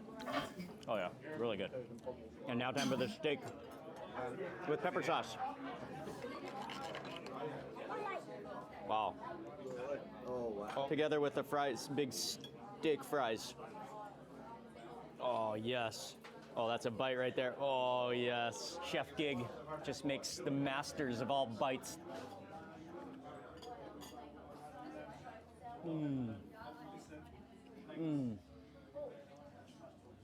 Oh, so good. That looks The good. gravy, the beef, that's some good natural beef. And then I love those fries, they're really good too. I think everything is just what it needs to be. Filling, comforting, big sizes. $102. Highly recommended. Almost $103 for everything. That's not bad for everything though. Morning. I have a coffee for sure. And we drove immediately over to Lockard Gorge. And I was originally hoping we were gonna do this last evening, but then it got too late. So here we are this morning. And actually this has turned out to be an incredible decision. It's beautiful, it's quiet, it's peaceful. And again, this is another one of the iconic places to see on the Great Ocean Road. And especially for the gorge where you can hike down to the beach, which is just surrounded by limestone cliffs.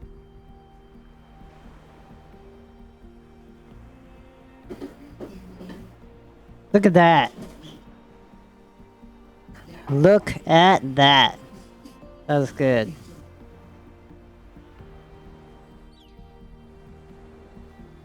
Great Ocean Road.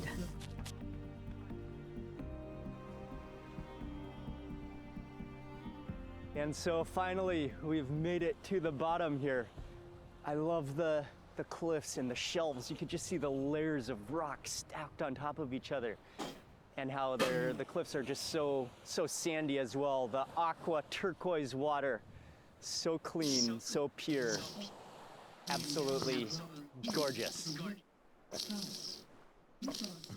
What a day, amazing seafood. We met some great people along the way, and the natural scenery is absolutely breathtaking.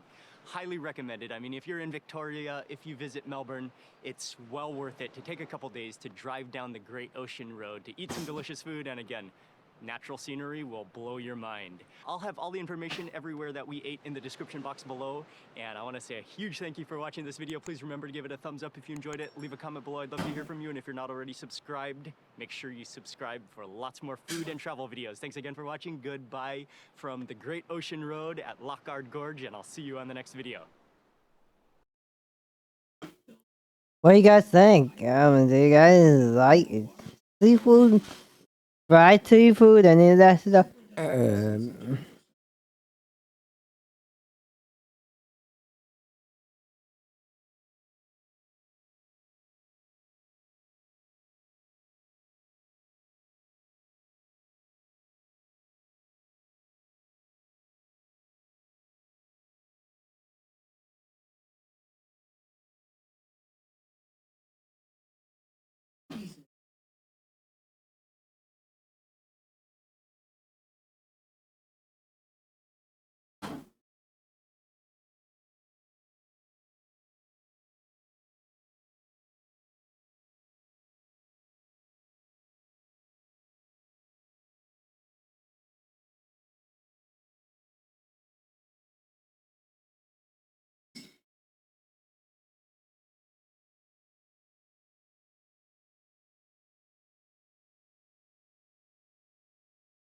The price is not bad given how much food they got, but I don't know if I.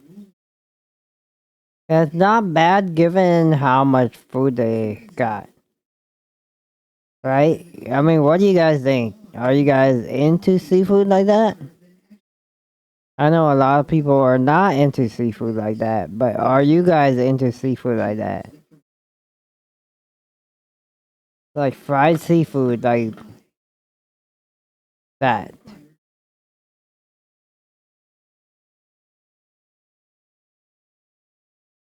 I don't know. I don't eat a lot of fried seafood, so I can't say, but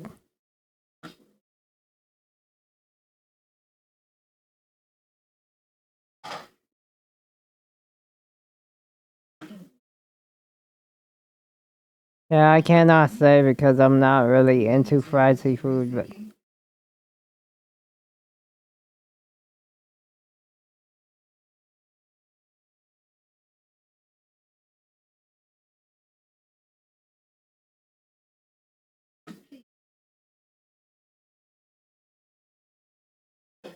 what do you guys think?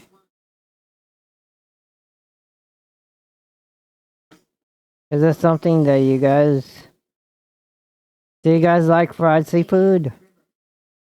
Again, I'm not a big fried seafood person, so going to a place that has fried seafood like that.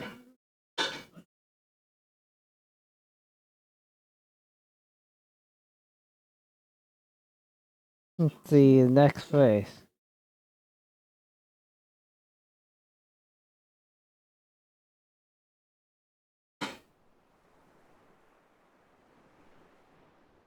Let's just watch the next one.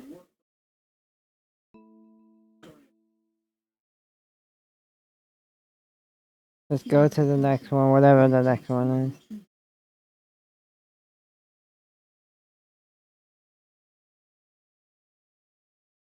Kangaroo. One of the biggest Bulldog questions you burger. have is, what is Australian food? I need to warm up my jaw. I don't want to dislocate my jaw on this. The kangaroo parma. Oh, it's so thick and juicy. This is one of the dishes I'm most excited to try here. Crispy crocodile. Today, I'm taking you on an ultimate Australian food tour to find out. What is Australian food? Oh, Australian food is a combination of native Australian ingredients that have been around for thousands and thousands of years. It is the diversity of all the different people who have migrated here. It is the creativity of our chefs, and it is the incredible access to produce and seafood that we have as an island nation. Hey everyone, good morning. Hope you're having an amazing day. It's Mark Wiens. I'm in the beautiful city of Melbourne, Victoria, Australia. Today we are going on an ultimate Australian food tour, and we're beginning right here at the South Melbourne Market, which dates back to 1867, making it the oldest continually operating market in Victoria. And so we're gonna walk around, we're gonna explore the market first, and definitely have some of the most iconic food at the market.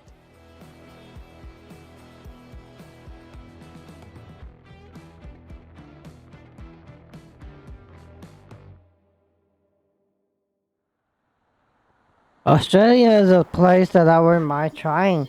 I won't mind visiting sometime.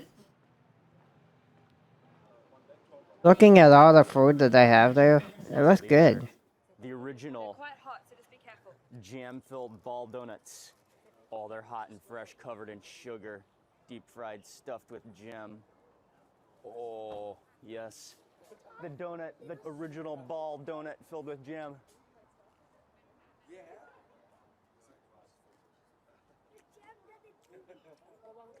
Oh yeah, oh it's really good. It's crispy, it's sugary, and then you've got the tart sweet jam on the inside just oozing out. Kind of the type of donut that when you eat, your mouth just it's covered in sugar.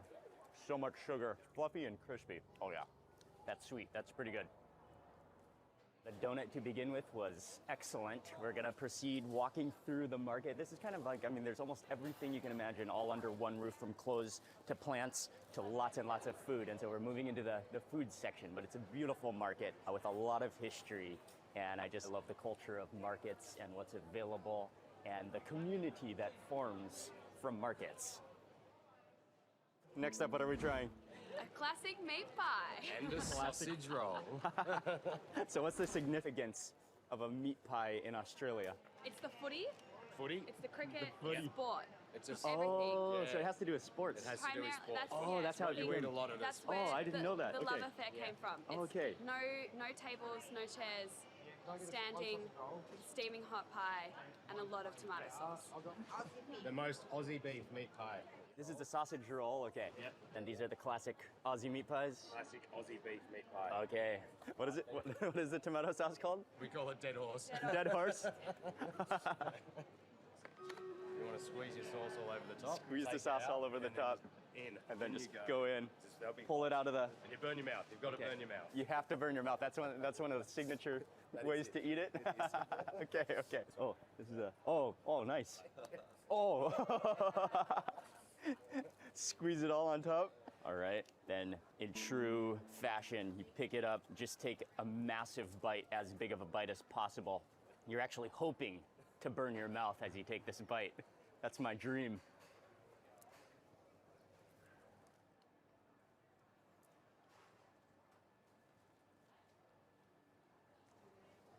Oh yeah. Oh yeah. It's crispy. It's gooey. You've got the beef in the center, and then you do have that kind of tomato sauce that is kind of tart on the inside. It's so wet and juicy.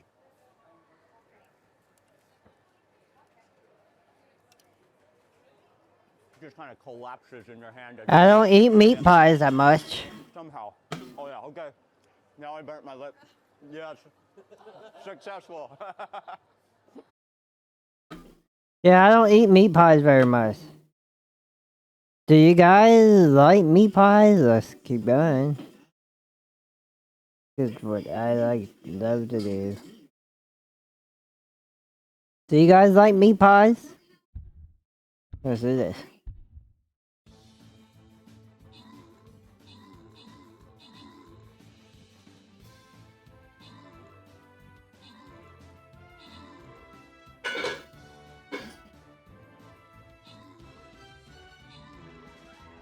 We won!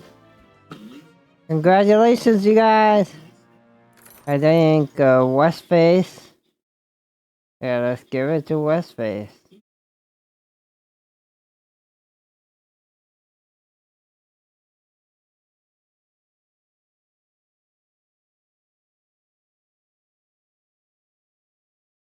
Next one.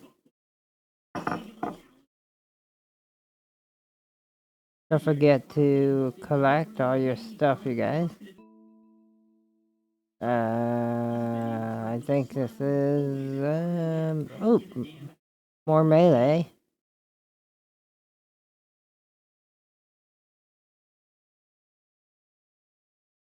So, let me do this too.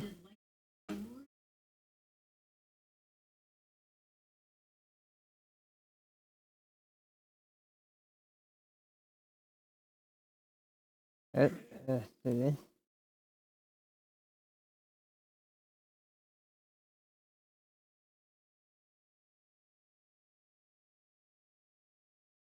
Okay. Do you guys like meat pies? Like I said, I normally don't eat meat pies. There's a meat pie place on Irving Street. Australian pie experience.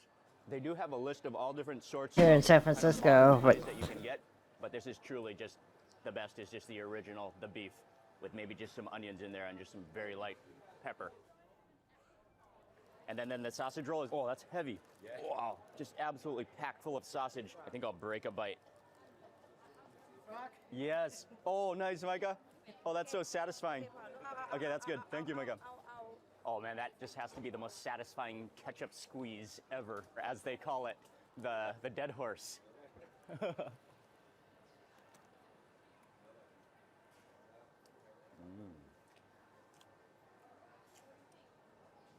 That is warm and comforting. sounds like it's pretty A good. little bit mushy. And then I do love that tomato sauce. It's more, I think it's less sweet and more tart than ketchup, so it gives this nice acidity to the saltiness. It's really good. But definitely the meat pie was my favorite.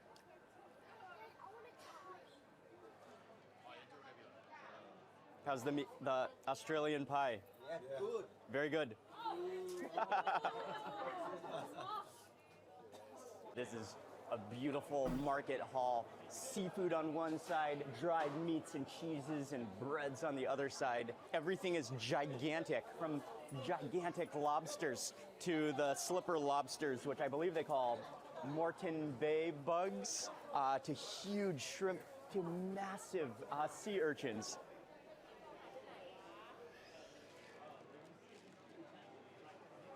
Good to see you again. Good to see you again. Yes. Welcome to Melbourne. Thank you very much. I had met you earlier today, and then we see you at the market. And some oysters, as well as some massive, that's a huge sea urchin. Sea urchin. Do you come here often to the market?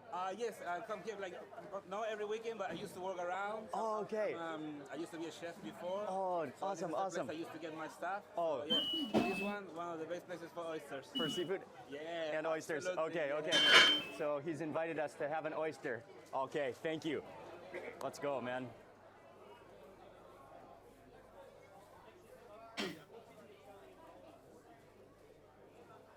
That's nice for you. Oh, thank you very much. All right, man. Cheers. Cheers. Thank you. Thank you very much. That little boy's his son, Mikey. I remember when he was a little baby. My pleasure, my friend. That is so fresh. So sweet. Thank you for the oyster. No worries, no worries. Amazing. Enjoy your time in Melbourne and yeah, get the best of it, bro. Where are you going We will, next? for sure. We're on our way next to eat dim sum. Oh, yeah. Perfect. I got it.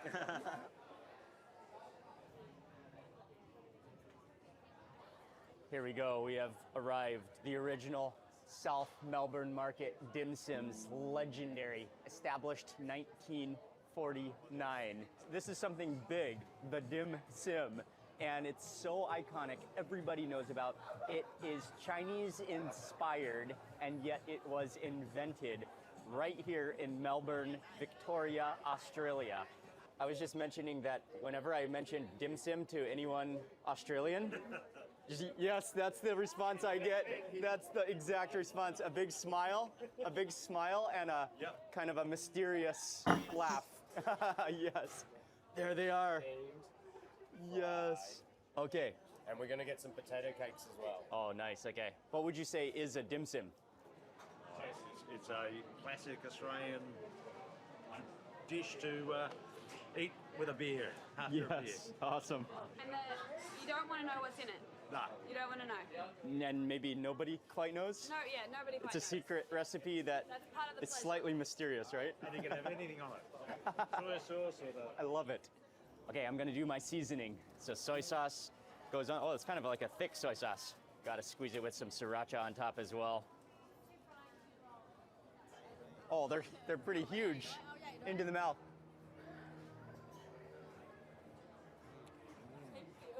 Mmm. Like white pepper. Mm-hmm. The white pepper. The meat is really fine. And what type of meat is it? Pork. It's pork, okay. Oh, I think so. Mystery. Mystery meat. Sometimes it's a little bit mysterious. Nobody's not totally sure exact ratios of meats. But, oh yeah, it's good. It's good. The wrapper is really thick too, like a really thick noodle wrapper, so it's hearty. Then you've got the giant meatball on the inside that's juicy and bouncy. Sometimes places that use thick wrappers, like, it's too much. Drenched in sauce. Yeah, that's Like, good. I like thinner wrappers, not the thick wrappers. Thinner wrappers are so much better than the thick wrappers, for sure. To my understanding, the original is the steamed, but the fried is a newer invention that's also very popular now. So this is the same giant dumpling, which is then just been deep fried. I will break it open, and then I think we should just, it's so packed with meat. And then I will season directly onto the inside. What do you guys think? Oh yeah, the fried is good too. Crispy and gooey with that wrapper, and the same giant meatball filling with the white pepper and the cabbage in there and the smooth texture. Okay, they're both really good. Okay, the fried is awesome. But I think I do like the steamed probably the better, the original. You can't go wrong with either. So first time eating a dim sum that exceeded my expectations, delicious. The sriracha just sprayed all over it. The meat Sriracha. just really Sriracha. Sriracha. Sriracha is Thai. Australian food tour, South Melbourne Market, highly recommended. An incredible market. I loved how spacious it was, how friendly it was, how it brings the community together, and all the ingredients, all the foods, everything available under one roof. Next up on this food tour exploring what Australian food is, we are in Fitzroy. This parking lot, all of the murals and graffiti, so cool. Wow.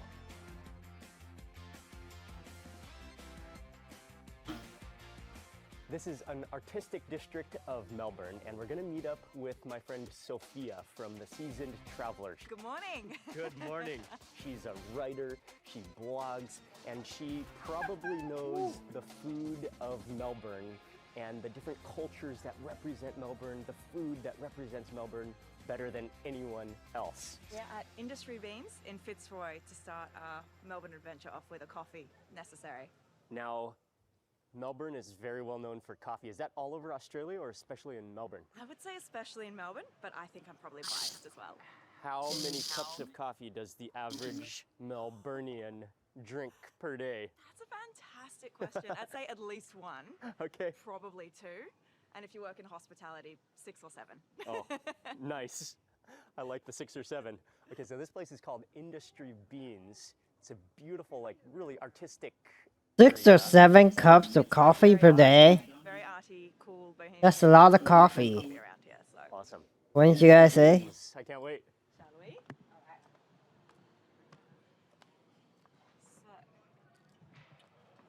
Thank you.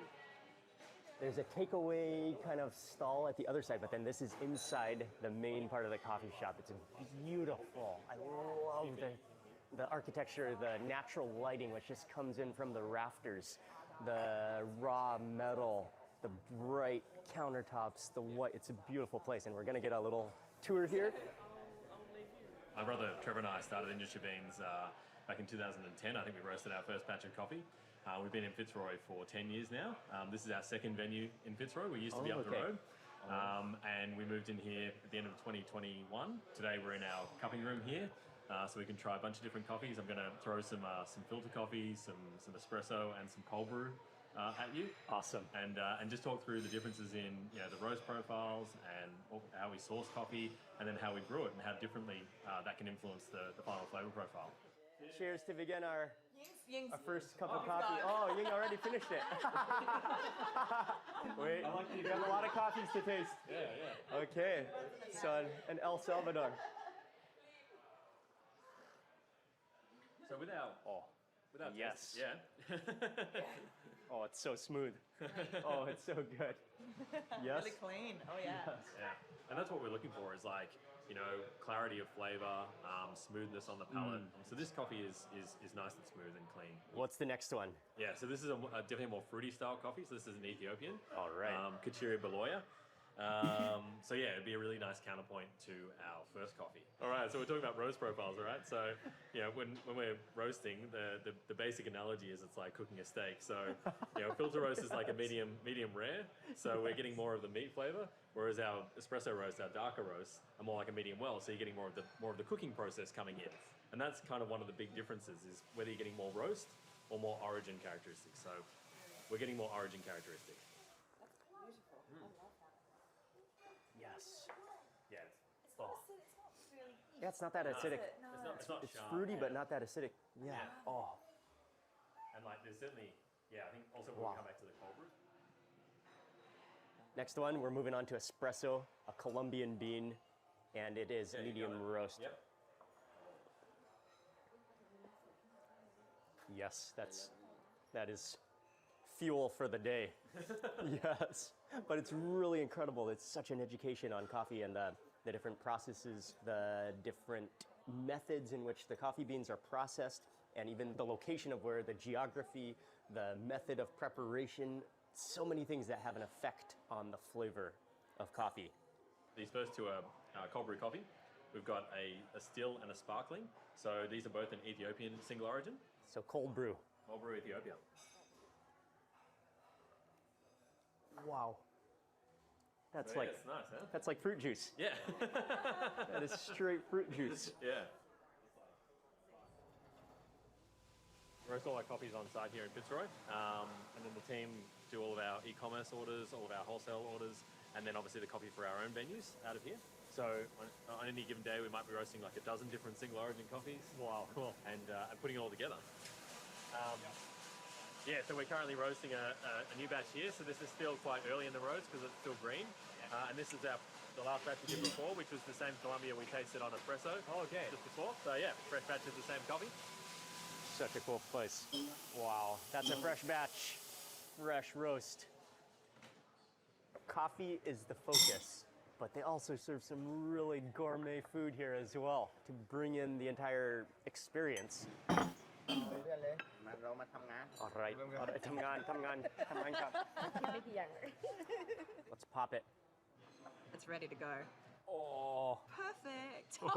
Ostrich egg. I'm gonna grab That looks like ostrich egg. potato with the egg. Oh, there we go. There we go. I think that's ostrich egg. I could be wrong.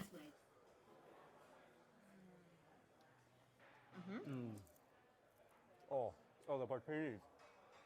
Super savory. So aromatic, so meaty. That's wonderful. Barramundi omelet next.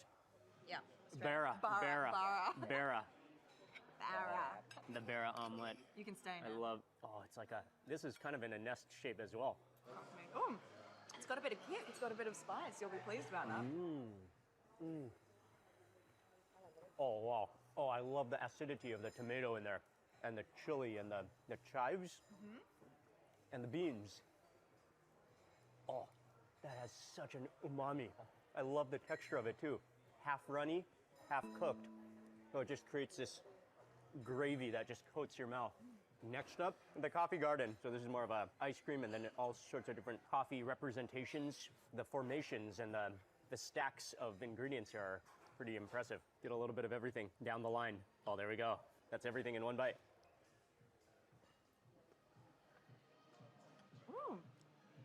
Coffee hit. Chocolate, coffee, berry, all coming together in your mouth. One more coffee, one more long black, but it's been an education about coffee. Brunch has been fantastic. What an amazing place. Industry beans. Oh, that coffee is superb.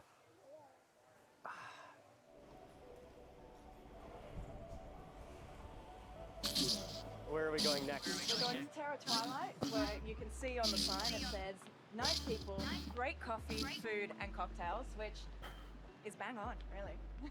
And we're especially going for Australian brunch. Well, yeah, new age, trendy, modern Australian brunch, really great ingredients. When you think about Australian food, a mid-morning relaxing meal with a creative and colorful menu is probably something that comes to your mind. In Australia, they don't joke around when it comes to brunch. Brunch goes hand in hand with the coffee culture. I'll be right back. You guys can continue watching. Yeah, I'll be right back. Don't go anywhere. Keep watching. Twilight. Famous, very popular for brunch. So Australian brunch, we've got a number of different dishes. They have a lot on their menu. But the ultimate of all Australian brunch, it all comes down to the avocado toast, or here they call it the smashed avo. Avo. Smashed ava. Smashed. Ava. They've taken it to a gourmet level. And smashed avo, or avocado toast, was actually invented, or actually termed in Australia. I believe it was from a cafe in Sydney.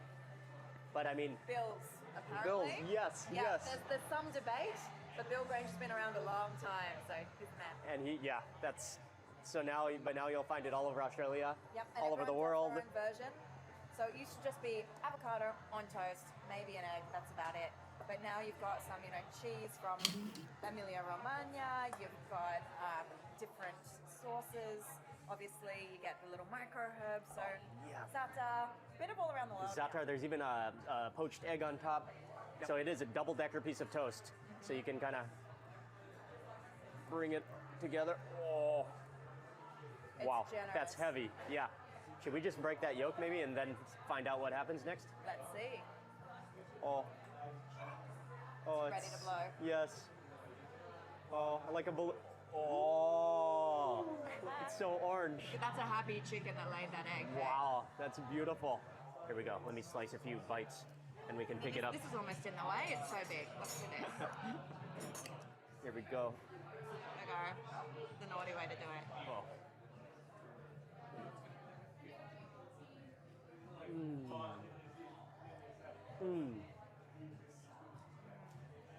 Oh, wow, yeah.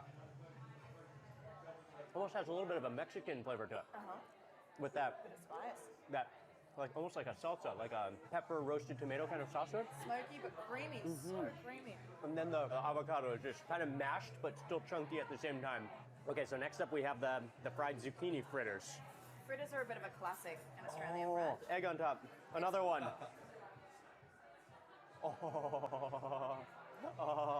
The poached eggs. Very pleasing. Yes. Very pleasing.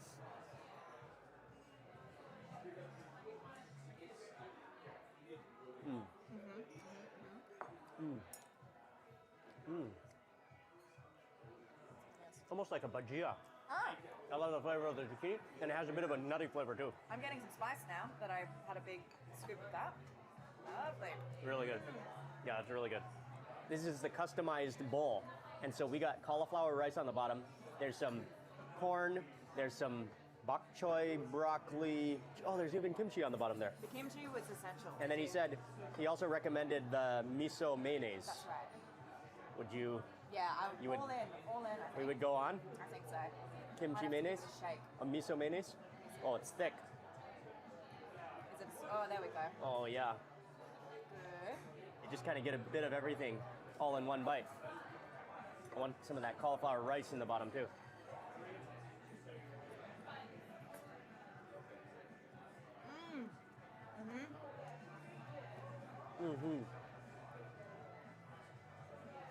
The acidity of the kimchi is what makes it. A little bit of like a smoked paprika kind of flavor to it. Lots of vegetables. Really healthy breakfast. Really good. We were not even gonna order this, but the next table ordered it, and Ying said we had to try the toasty. So we got the ham and cheese toasty. Oh, it's so juicy. Oh, the stack, it has to be picked up. There's so much ham and cheese and mustard. Look at that cheese. Oh.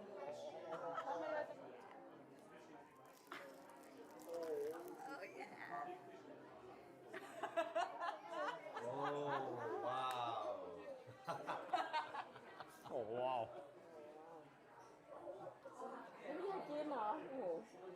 The melted cheese, the butter.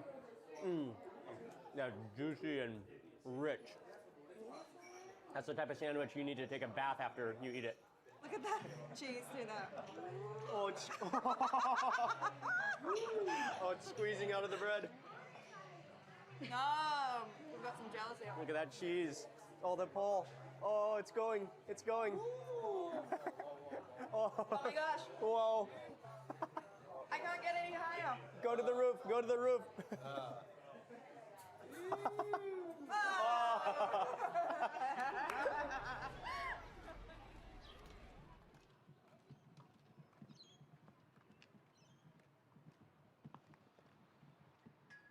They're called lily pillies. Lily pillies. Native Australian ingredient. People put them in cocktails. They make jams out of them. They were used as snacks by First Nations Aboriginal people, and they grow in so many gardens and in the middle of the street, and no one realizes. I walked right past them, so nice. Good on you with your eye. Gotta try it.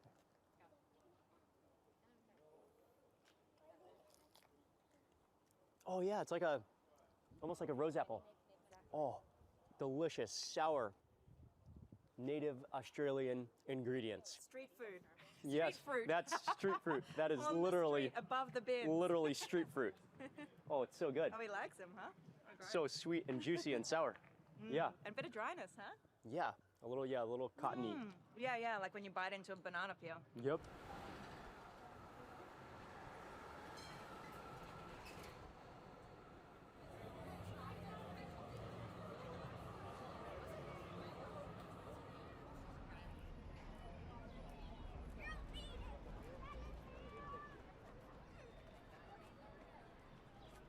We're right here in the heart of Melbourne, Federation Square.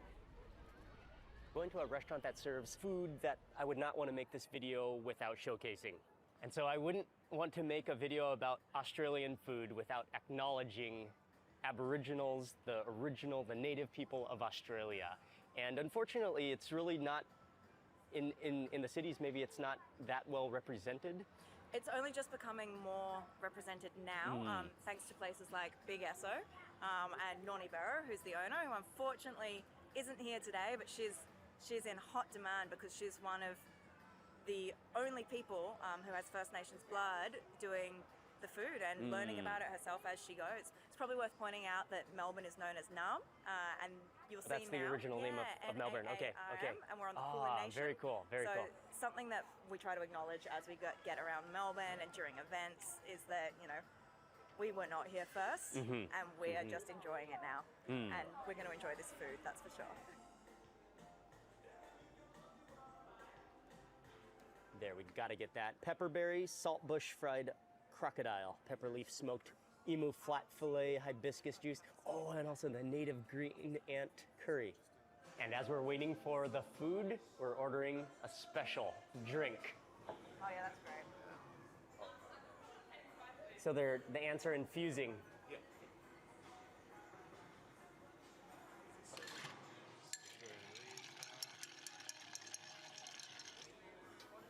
The green ants go in.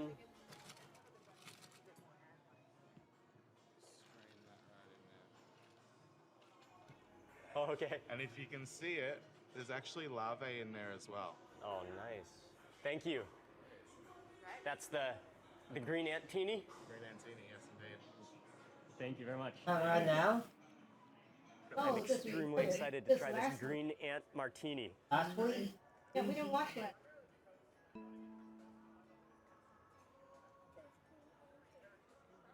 Oh, yeah.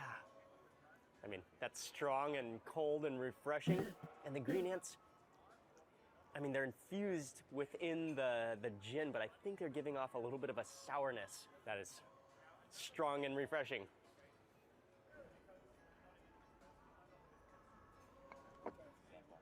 Oh, wow. Very excited. I mean, first time for Aboriginal Australian food, and then also I think it will be my first time to try one of the proteins that's on the table. But first, let's start with this fried crocodile. Seasoned with, is it called salt? Okay. It is called saltbush. What are we having? Chicken? Herb on top? That's the Okay. plant that you see Okay. there, the leaves. So it's a really fragrant herb. Yeah, and salty, Or- naturally salty. Pepperberry. Oh, which and is just native pepperberries on there Australian too. peppers. It's a take on salt gotta and pepper try calamari. that salt bush. Good?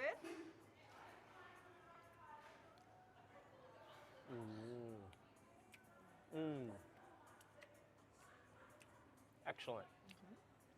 Deep fried, crispy crocodile. Oh, the salt bush is nice. Yeah, it has this amazing like salinity to it. Very addictive, especially when it's deep fried like that and crispy. It's a snacking herb. This is Oh, There you go. coconut mussels. green ant spatchcock. Wow. Oh, Wow. Garfish. Almost forgot about the spatchcock, which is in a green ant sauce, garfish in a beautiful sauce.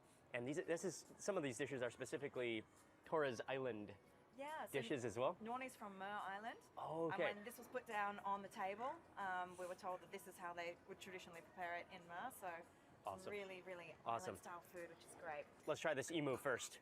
This is one of the dishes I'm most excited to try here. The grilled emu. That's cassava on top. What is it? Cassava. Oh, okay. Fried cassava. Oh, a nice juice there. And especially, oh, look how juicy it is.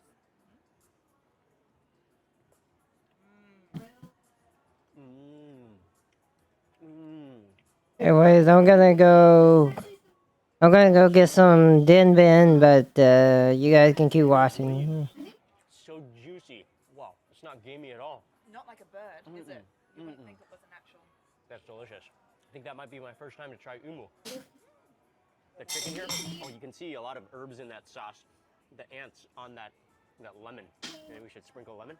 Yeah, get the lime on there. And you smell the spices in here as well. And this green on top, that's a native crawler, almost like a vine. It's called warrigal greens. It's absolutely delicious. Oh, I'm gonna just grab. Oh. Look at that oily sauce.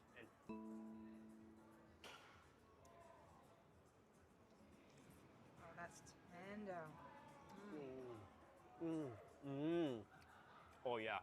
There's a sourness from the green ants, right? A sourness maybe from their diet, from the leaves that the ants eat or from whatever the ant is eating. That sauce, you taste the lemongrass. It's very earthy tasting. Very earthy. Oh, man, that's good. Buttery. And the spatchcock just melts in your mouth. It's so tender. Okay, I'm gonna move into these mussels next. The huge mussels, coconut milk, and that native samphire. Oh, look at that, how bright it is. Cheers. Cheers.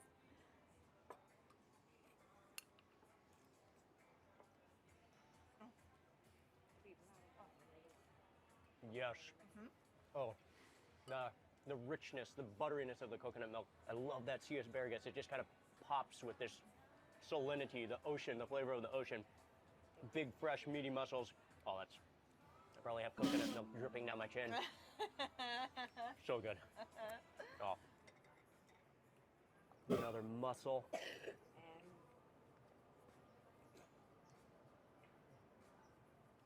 Oh. Sweetness. And Victoria's known for our mussels. Oh, okay.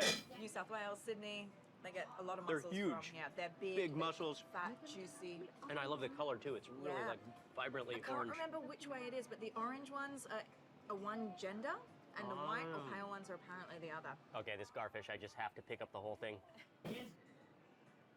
You're gonna eat it like a corn cob? Yes. Oh yeah.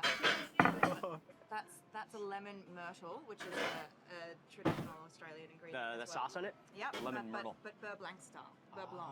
Okay. It's French. French Okay. style, native Australian. Mer Island garfish. Oh, Mer Island garfish.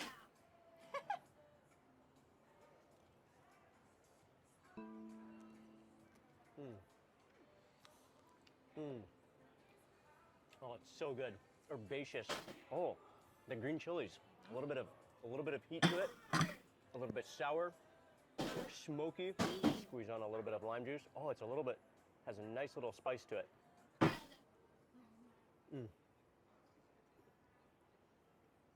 Perfect for eating. You just slide your teeth right down the center bone, and the fillet just comes off so perfectly. What a fish, what a dish. I'm really impressed with the flavors, with the unique blend of ingredients. Oh, look, that fillet just popped off. Warrigal greens and Gotta try it. saltbush. So this is a really good version. Oh, it's Alright, move it. dense? It's meant Okay. to be dense, always dense. And you gotta have it with the golden syrup butter. Okay, and add on some of this spread. I'm telling you Butter- what. butter spread? Golden syrup. Golden syrup is what it's Oh. called. Okay. That Oh. smells like my childhood. Oh, my golden gosh. syrup.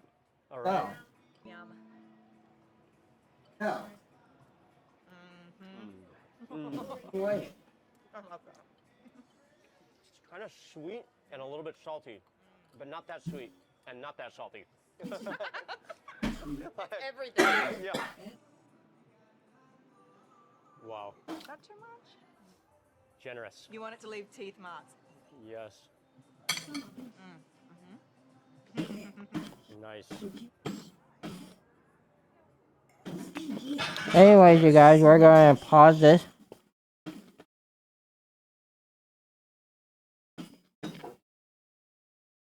This is our stream raiders right now.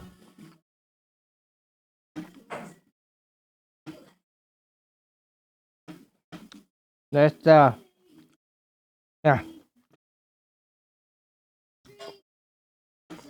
I'm eating, so I'm gonna do that.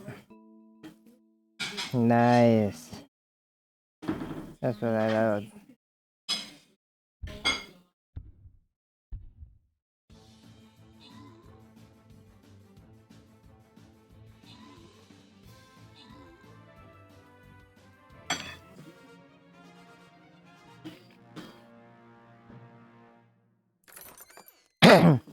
Congratulations to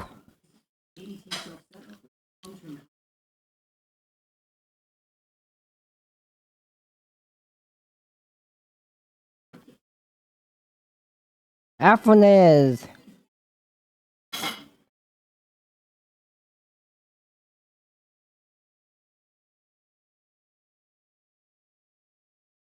Go to the next one. Anyways, don't forget to get your rewards, you guys. Always get your rewards.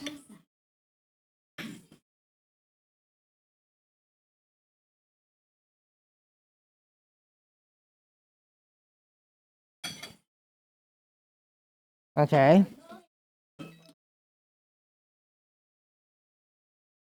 I'm going to do that. Always get your rewards.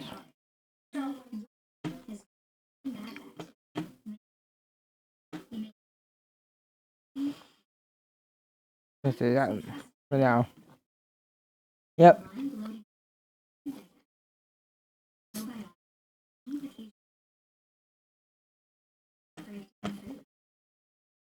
Anyways, let's continue on. He's in Melbourne, Australia, eating Australian food. I don't like picking favourites, but it might. The spatchcock might be a new favourite. The spatchcock is superb. What a tender, rich, clever, historic, modern dish. Brilliant. I think all the food here is fantastic. It would be, you just should not choose a favorite, actually. Yeah, No, you're right. You're right. tells me. No, but this is... It's just all so good. So we wanted to just end quickly this incredible meal with an ingredient that's native to Australia, finger limes. And so this is the whole lime. It's so cool, so squishy. It feels like a bubble in your fingers, and this is one sliced open. Every segment is self-contained and juicy and bubbly. It's zesty. It's sour. That is really fun to squeeze. Very fun to squeeze. Woo! Yeah, that is. Wow, that cleanses the palate. Great on fish. Great in a cocktail. Pretty good by itself. Amazingly poppy in your mouth. What a fantastic meal. Incredible. And I think definitely a new culinary experience. Some sourness just went down my throat. Oh, yeah, that was just an amazing meal.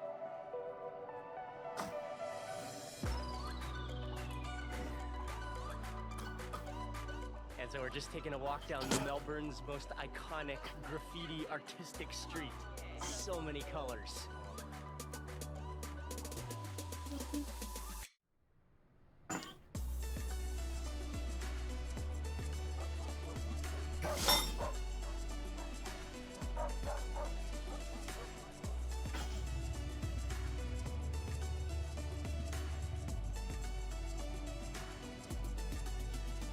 Next up on this food tour in Melbourne about what Australian food is, we are going to a classic Australian, an Aussie pub, to eat one of the landmark, one of the pillar iconic dishes.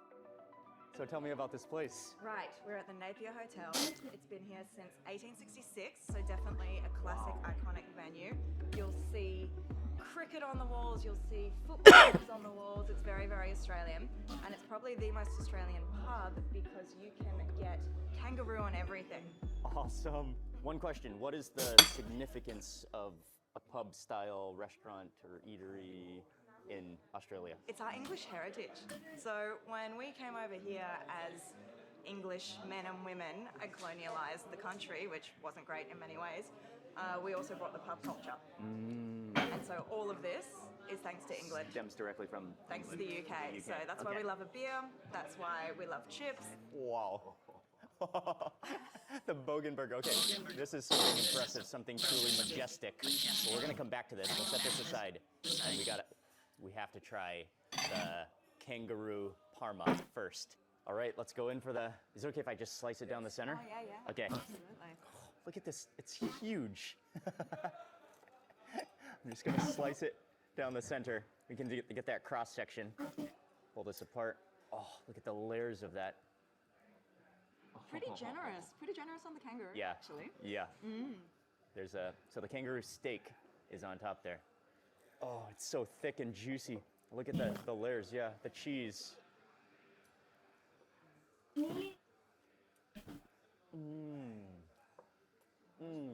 Wow, look at that. It might be kind of dry, but it's actually juicy and like the juices from the chicken from the tomato sauce. The kangaroo is like really tender. And smoky. And Yeah, smoky. that tastes like kangaroo pastrami. That's what it is. Yeah, absolutely. Cheers. Cheers.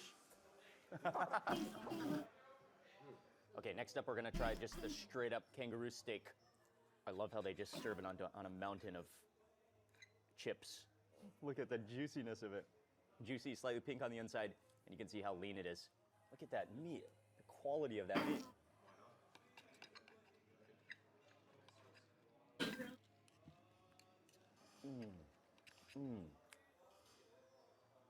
Oh, juicy, smoky. Nailed the char. Yeah. It definitely does have a little bit of a stronger What do you guys think? aroma to it than beef. But it's still quite Have you had Australian food before? clean tasting. Yeah, very clean tasting. And what? The other thing about kangaroo that people don't realise is it is a complete feral pest in Australia. So overpopulates, destroys the natural environment. So it's one of those things where you can eat the problem.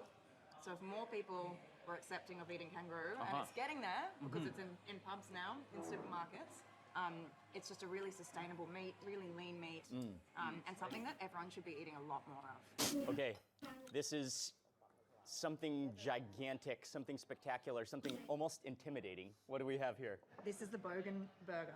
The Bogan burger. Tell me, Mark, what is a Bogan? Not necessarily like the best qualities sometimes more of the rowdy side of Australian culture possibly, and a combination of all sorts of rowdy things maybe in one package. It's not always the most complimentary term for Okay, an Australian, okay. but that is where it with it's label of pride. as well. Okay. So it's someone who is very Australian. They sound less like me, more like the crocodile hunter. You know, drink a lot of beer. So like sometimes kind of stereotypical or Very stereotypical. some of the okay. Have a few too many beverages. A few too many brews. Okay. But they have a good time. Do we know everything that's in here? Pub food. Do you guys like pub food? There is a schnitzel. They're eating pub food right now. As well as some steak. Oh, okay, beef steak. As well as some bacon. Bacon. But the thing that makes a burger Australian is egg, pineapple, beetroot. Is this something you come here to eat often? Only when I'm really hungover. Okay. Oh, it's impressive the way it holds together too. Like I thought it may just completely collapse upon picking it up and need to be eaten with a fork, but actually it's very structurally secure.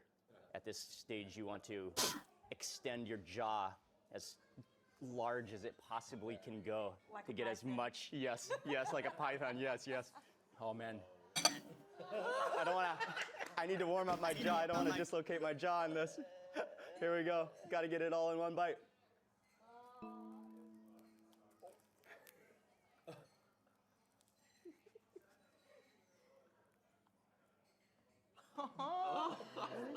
The drips are good. Oh my god. Okay. I think I did manage to get a little bit of everything in one bite and slightly dislocate my jaw. There's so much going on though. Oh, the onions, the tomato in there. Look at that food. The creaminess of the mayonnaise. Then you got the crispy cutlet. Look at that burger. It looks pretty good. Bacon in there. Bacon. Oh yeah. That's bacon. I do love a good burger. The thing I missed is the egg. I definitely missed the egg on You'll that have bite. to go back again. Yeah, that deserves another bite. But look at that. The beetroot in there. The mayonnaise. This is just the mother of all sandwich burgers. Gigantic. Scoop. If you let that go. Yeah, I know. It's one of those things you can't let go. He's You can't let go. It's heavy. Okay.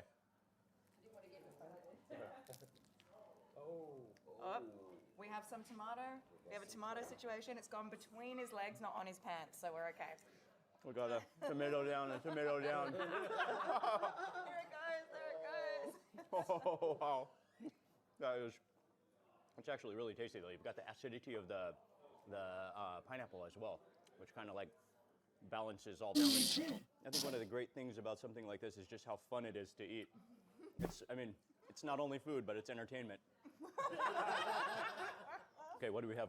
Lamb shank. Lamb shank pie. It'll be good Aussie lamb in a pie. All right, break into this.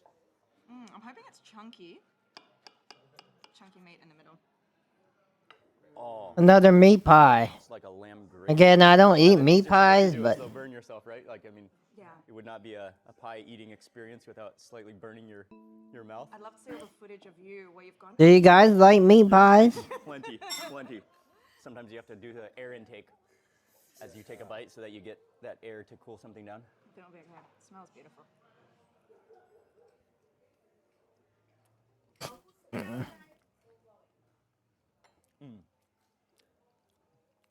I think it's just simple and good and hearty and meaty. And then one more bite, got to do the classic Parma. So this is just with no extra meat on top. So this has ham, that's Ham, classic, but no roux. Chicken, ham, no extra kangaroo on top. It's one of the most satiating meals. You can just eat the whole thing. I feel so. I have not had kangaroo meat before. Correctly right there. Like I said. I could honestly say. A combination of all those ingredients. So I don't know what kangaroo meat would taste like. Washing it all down. Everything has been good here. Everything is just gigantic plates of food, hearty, fulfilling, fantastic.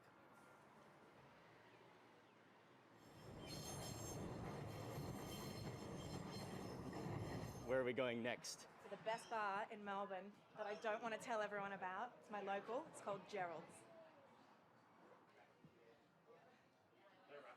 Hello. Hello. Hey, welcome. Thank you very much. Very nice to meet you. Welcome to Piss and Vinegar. I'm Mike Benny, and this is my bar. We're just a neighbourhood bar, really, with lots of wine. You know, there's a bit of everything. And then food as well? And a full menu which changes every day. We go to the markets every day. We buy what's fresh, what's in season, and we cook it however we feel. So It's a handwritten menu. And there's the menu for the day. 8 years ago, we opened a bar in San Sebastian in Spain, in the Basque Country.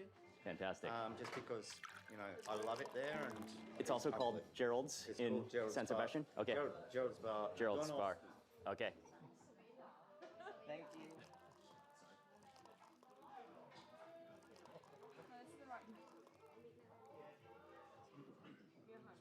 So to go with your bubbles, we've just got these little anchovies, which are marinated in white wine vinegar.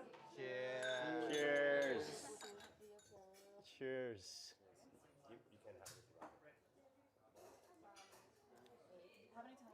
Oh, excellent. Oh, that's so crisp. QC. Oh, yes, anchovies.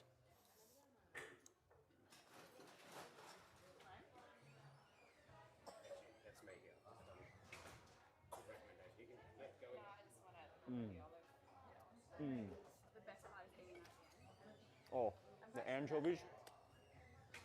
And I love those peppers, those pickled peppers that you'll find all over San Sebastian. I think it's called the Hilda. The Hilda. Yes, with the skewer with these chilies. That was one of my favorite bites in San Sebastian. With a fried parsley, it's a lime mayonnaise. If they swim far enough, do they become Australian? They grow into King George white. Oh, great. They're little white bait from New Zealand. White bait? White bait. Okay. Yeah. All right. And Fried. he said if they swim far enough, they grow into King George whiting, which is not true if you Google the picture of one. Okay. Okay.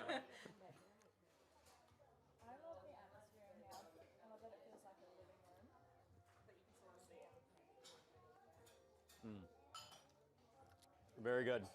Fried. I love that squeeze of lime on top.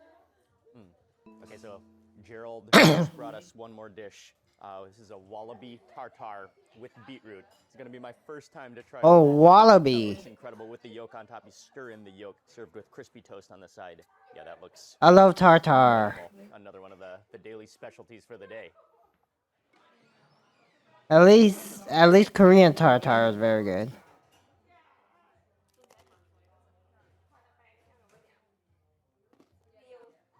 What's called Yoko. Yuko.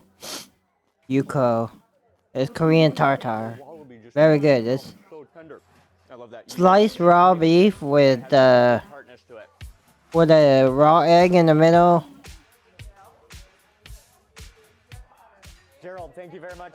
Thank you. Thank you so much. Thank you. Thank you. Man. 30% of Australia's population was born overseas. There's an incredible diversity of people and ethnicities represented in Australia, and you'll quickly discover that by the food. From Turkish kebabs to Vietnamese banh mi, you'll find food from around the world. One of the great ethnic culinary treasures is Melbourne's Chinatown. Established in 1854, it's the oldest and one of the biggest in Australia. I wasn't going to leave Melbourne without going to one of the most iconic restaurants in Chinatown. What's the story of this place, Supper Inn, though? Supper Inn has been open since 1977, Okay. which makes it significantly older than me. It's open late night. Everybody who's been night out in Melbourne comes here. My dad used to come here after a night out.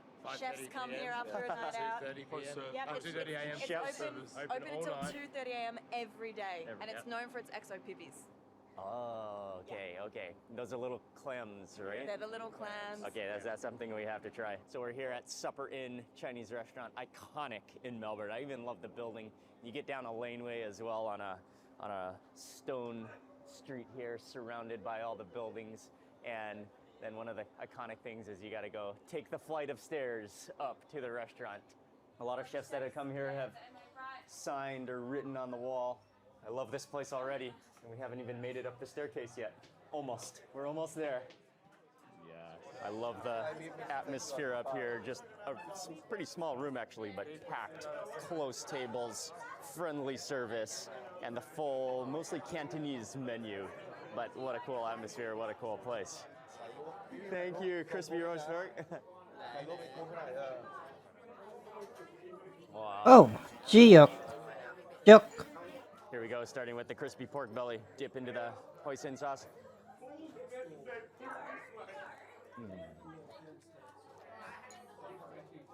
That's yuck. Oh, wow. In Cantonese. So fatty and juicy. Oh, yeah. Okay. Okay, going for that quail. Everybody is silent, just munching on the quail.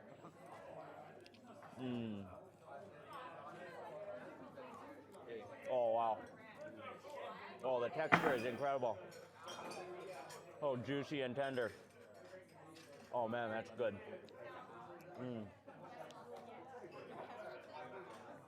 And the soy sauce, the onions, a little bit of chili in there.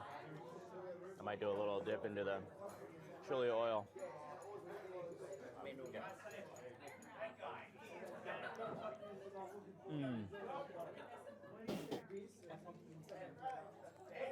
Oh, I don't know. I never had quail wing. Pippies, okay. Oh, calamari, fried squid. Okay, another one of the dishes that you have to eat here is the pippies and XO sauce. They're like clams prepared with sauce, and it has the Chinese, the dough sticks, fried dough sticks on the bottom, coated in the sauce. Oh, thank you, Chef Gig.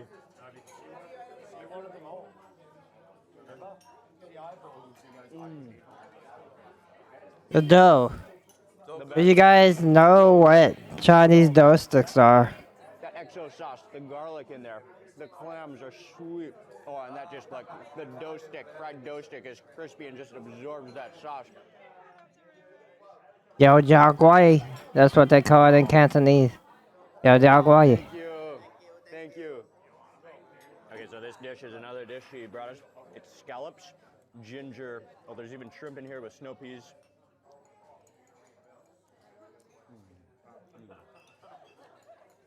Simple, just garlic, ginger.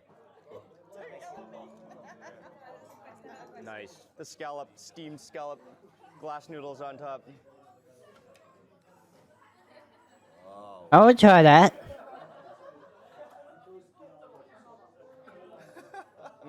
That looks good. I would try that. So sweet. Oh wow. Yes. Yeah.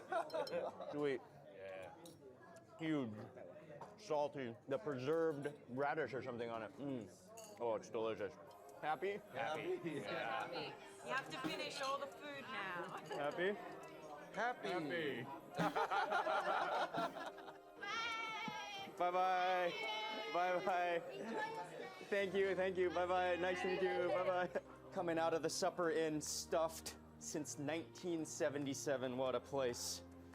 Oh, that was so good. Legendary. Iconic. Supper Inn. Fantastic. We just barely scratched the surface to answering what Australian food is, and yet it was an amazing time here. I learned a lot, and I especially enjoyed my experience. For the first time, I was able to try Aboriginal Australian food from the Torres Straits, which was very educational. Australian food is about native ingredients. It's about the diversity of the population that translates and makes up the incredible food. And I want to say a huge thank you to all of my local friends here for helping me out. I'll have their information in the description box below, and all of the restaurants that we ate at, highly recommended. I will have them all listed in the description box below as well that you can check out. And I want to say a big thank you to you for watching this video. Please remember to give it a thumbs up if you enjoyed it. Leave a comment below. I'd love to hear from you. And if you're not already subscribed, make sure you subscribe now for lots more food and travel videos. Good Australian night. food, that's what he's Beautiful city of eating. Melbourne, Australia. And I will see you on the next video.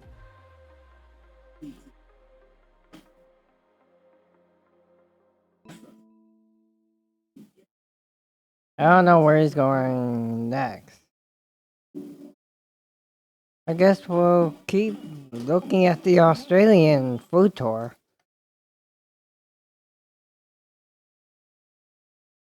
Oh, that was a Bogan burger. I was going I'm in Sydney, Australian food tour. Australia, and today I'm taking you on an ultimate cheap eats tour of Sydney. It's just a fiery furnace. The coals are so hot. They're thick, they're hearty, they're boiled and then stir-fried. Can't wait to try this. That's everything I was expecting it to be and more. Hey everyone, hope you're having an amazing day. It's Mark Wiens and it's a beautiful morning in Sydney, Australia. So today we're going to be focusing on eating some of the greatest, some of the iconic, legendary cheap eats of Sydney.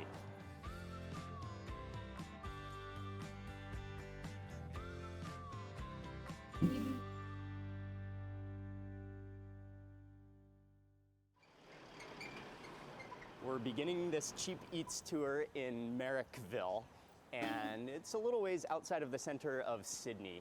There's a big Vietnamese population here. Yeah, there are a lot of Asians in Australia. The original, one of the most iconic banh mi sandwiches, pork rolls in all of Sydney. And it used to be in this little tiny closet-sized shop right here, but then I think they expanded to the next door location. So now there's still a juice shop here, but the pork roll sandwich is next door. The original with everything. Chili. Pork roll, yes, chili. Original with chili. Banh mi. Crispy pork as well? Does it come with? Oh, okay. Okay, maybe we can do two then. One is the pork roll and then one is the crispy pork? Okay. Okay, thank you very much. How long have you been open? 13 years. For 13 years, 13 years. And was it originally Yeah, next door? next it was door, originally but- next yeah. door, okay. But now Juices is there, and now you've moved here. And then Ah, okay. that's for rent. So the original Marrickville pork roll. This place is so iconic. And Sydney, I mean, they're known for banh mi. Banh mi is so popular. People have just huge followings for banh mi. And this place is... I love banh mi, but I don't eat it much because of the baguette. They're really nice here. And then I decided to order two different Not that there's anything wrong with baguettes, but ham and all of the different cold cuts. I don't eat bread that much, so. Which is the crispy pork roll, which is more of a crispy pork belly, which goes into the roll. But one of the incredible things here is just this, they have this mountain of fresh herbs and vegetables and a small mountain of pate, but there's coriander, there's onions, there's pickled carrots, there's mixed vegetables. It's an impressive display of all the toppings and ingredients. And I think one of the great things is they're so generous with the ingredients. They just pile things into your roll. You can photo too. This Wow. one the pork belly. All this right. one the pork roll. Thank you very much. Here we go. Let's try. Let's see what we get first. Wow, that's heavy. That's fully packed. oh, it's huge. I think we're starting with the pork roll. The original bread is so crispy, and then it's big, but you can tell it's light at the same time. There's chilies, all the pickled vegetables, the carrots, the radish, the green onions, the coriander, and there's a variety of porks and Vietnamese hams, onions in there.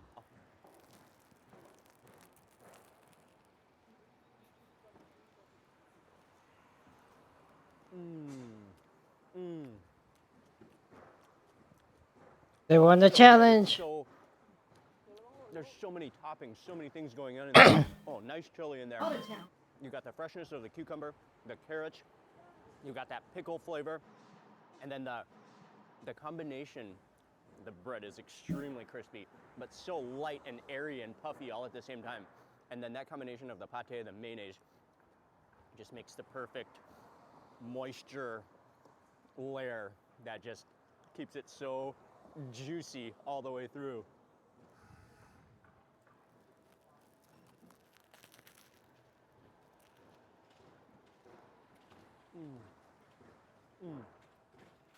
And for me, I mean, I've had the amazing banh mi in Saigon, which are similar to this, but this is a little bit of the owners, their own style. I mean, taking on that, but then the way they make it and that mountain of I love banh mi, but again, I don't eat it much because of the bread. Delicious. No wonder it's so highly rated, why so many people love it. Dedicated to the pork roll here at Merrickville. Now we need to try the crispy pork. Micah, let's do it. Thank you. So Micah's been already enjoying the crispy pork belly roll. Oh, look at the insides of that. So it has crispy pork belly loaded in there. There's also the pate and mayonnaise mixture, plus all the vegetables, plus some chilies in there. Huge slices of cucumber.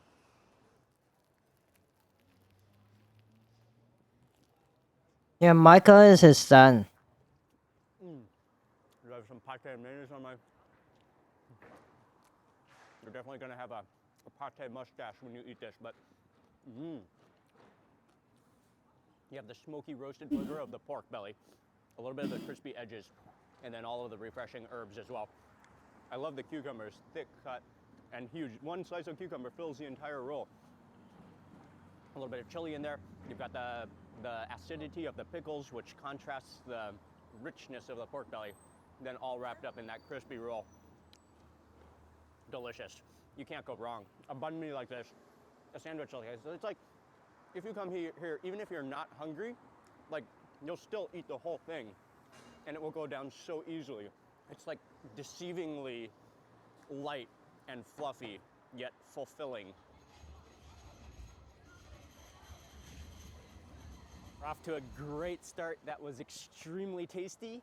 We're moving on to the next cheap eat.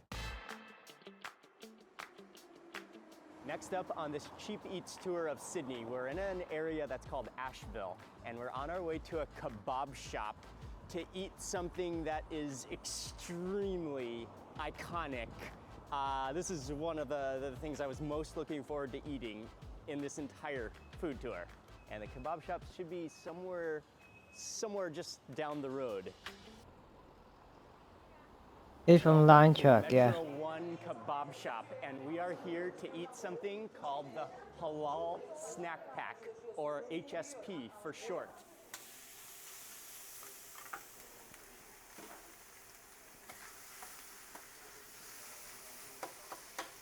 A lot of cultures love sandwiches. Oh, So that hot meat melts the cheese. I love sandwiches too, but Turkish again, I can't really eat the bread that another much. thing that was started right here in Sydney. It's an Australian, it's a like iconic takeout staple of Australia and especially in Sydney. And so she starts with fries, chips that are fried, and that makes the base. You can choose, oh, one more thing is that you can choose from like 8 different sizes, all the way from kids size to regular to large to 9-inch, 11-inch, 13-inch, 15-inch, a pizza box.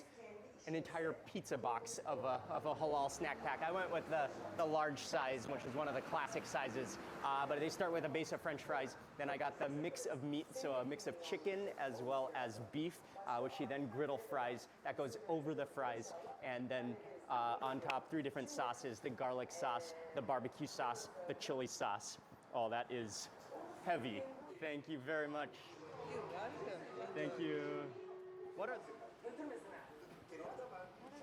hot, warm, gooey, saucy. It's so heavy. Oh, I forgot about the cheese. There's cheese melted. Oh, there's so much going on. Oh, fully loaded. Would you guys eat that? Oh.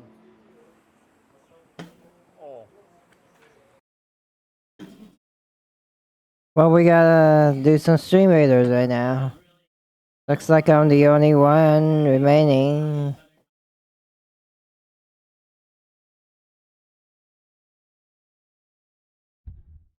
I don't think I can beat all of them, but we'll try.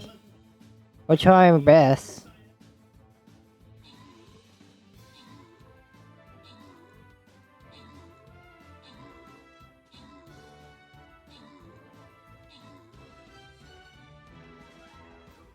Can I beat all of them by myself? We'll see. We're doing pretty good. For 2 people. They won? First place. Only 2 people.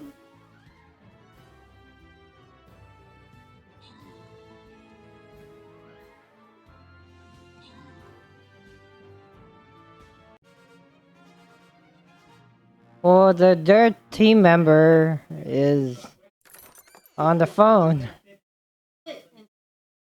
Yeah.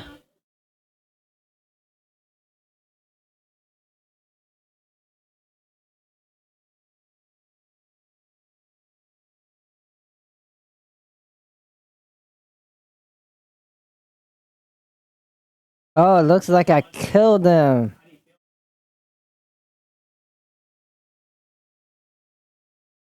Let's keep going. Luckily, it's only level 1, right?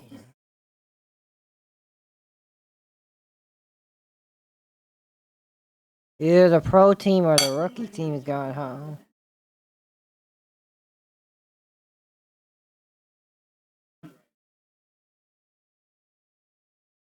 Well, it shows if you put in the effort, you can do it.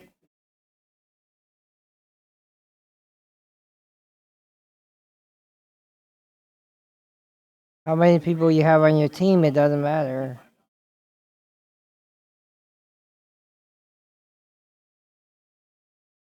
They're going home?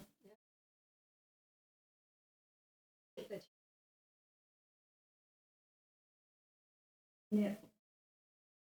Well, the vegan food truck, they won the challenge. Yeah. They won the challenge.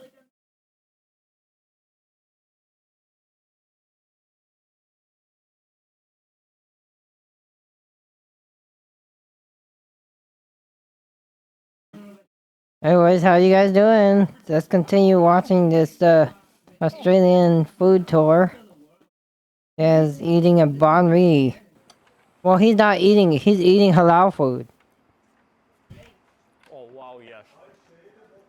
Oh, that's From the Middle Eastern halal food. it to be, and more. Those hot, freshly cooked, crispy fries. The cheese, the layer of cheese, which I had totally forgotten about, just melted on top. The meat on the spit, then griddle fried, then draped. The 2 rookie teams are left. And then all of those sweet and sour and slightly spicy sauces. The garlic, the chili sauce, the barbecue sauce. Oh man, that's tasty.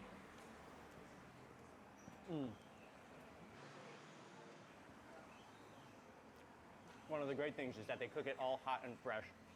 So much meat on top of it. So much cheese, so much sauces. It's moist, it's gooey.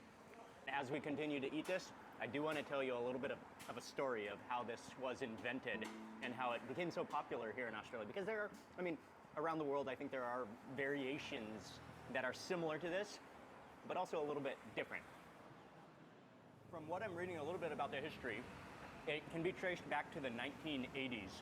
And you know, it has origins in Turkish food with the Middle Eastern community in Sydney that began, I mean, adapting to the local culture, adapting also to the European influence in Sydney to come up with this dish. But as the story goes, it wasn't until about 2015 there was actually a Facebook group here in Sydney called the Halal Snack Appreciation Society that began talking and creating a buzz around halal snack packs, reviewing halal snack packs, rating them, really bringing cultures together through this dish. I think through the Facebook group, through the talking about halal snack packs, it led one of the Australian senators, Sam Dastyari, who was in the Australian Parliament, to hold a debate about halal certification and halal food.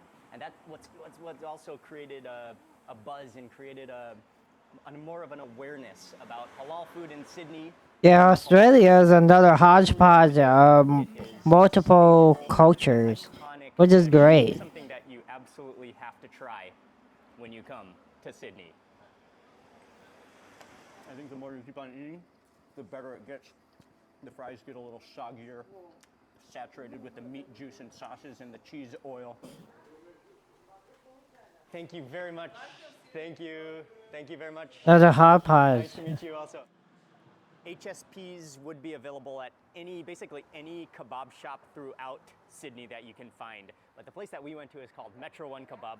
Highly recommended. When I was doing research about the best HSP in Sydney, this consistently ranked as one of the best with a lot of loyal fans, customers, and now I can see why. Huge portion sizes, good quality ingredients, really friendly service. It was outstanding, and that entire box cost $20. So, but it's huge, and she did put 2 forks in it, so I think it could be considered for 2 people. It's a sharing snack pack. I would highly recommend it. Okay, we're moving on. We've got a lot more food to eat. Next up, we took the train out to an area of town that's called Granville. It was about a 30-minute train ride out of town into the suburbs of Sydney. And I wanted to especially come, the restaurant that we're going to, they have a few locations around town now, but I especially wanted to come out here because I believe this is where the original location is.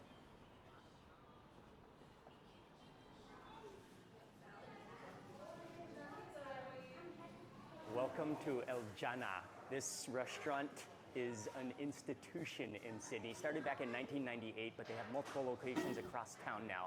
And it's a Lebanese, Australian, charcoal. Keep watching, you guys. Is what you come here for. I'll be right back.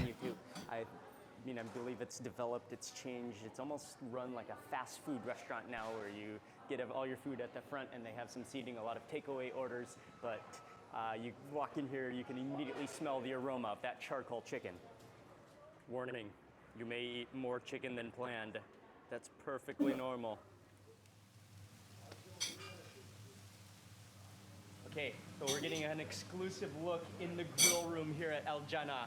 It's an amazing, I mean, they have capacity to do, how many chickens could you do at once here? In one sheet, we 4 chickens per sheet. But if it's busy, all Yeah, full. if it's busy, it When can it's all be busy, full? all, especially Wow. during weekends, all full. All full. Yeah. Oh, look at that action. Spraying when the fire gets too hot. Oh, that's incredible. But there's 3 car-sized grills going down. It's just a fiery furnace. Just the coals are so hot. And then they have an automatic rotisserie on a little engine that continuously spins them, so that's how they get that incredible char on the skin, the smokiness. The fat drips down and the smoke comes up and just embeds into the meat. Wow, what a grill room.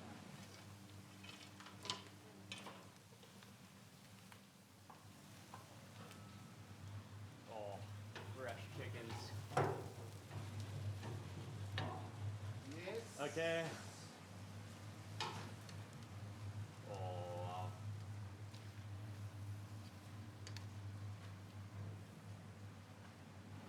Oh man, it was an honor to spend some time back here in the pits of El Jannah. The roasting chicken is unbelievable. That's a fresh batch. They're ready to be served. And so when you eat here, I mean, you're just guaranteed hot, fresh, charcoal roasted chicken. Thank you very much. Thank you very much. Thank you. Yeah, that charcoal chicken smells so good. And it's so cool that this place, Al Jannah, is a fast food restaurant, but it's its own homegrown restaurant right here out of Sydney. Lebanese in ethnicity and origin, but then truly developed right here in Sydney, Australia. That chicken looks incredible. Whoa, oopsie. Spilled the fries. And the fries, I believe, come with their own chicken salt as well. We got pickles, we got the garlic sauce, we got bread underneath it. Oh yes, look at that chicken, look at that skin. It's so bubbly and puffy and crispy. Okay, I got half a chicken, so I got the breast and the thigh drumstick in one side. Oh, should we just tear this open? It's so crispy. Oh, I bet it's so juicy and hot on the center. Let's just bite into it.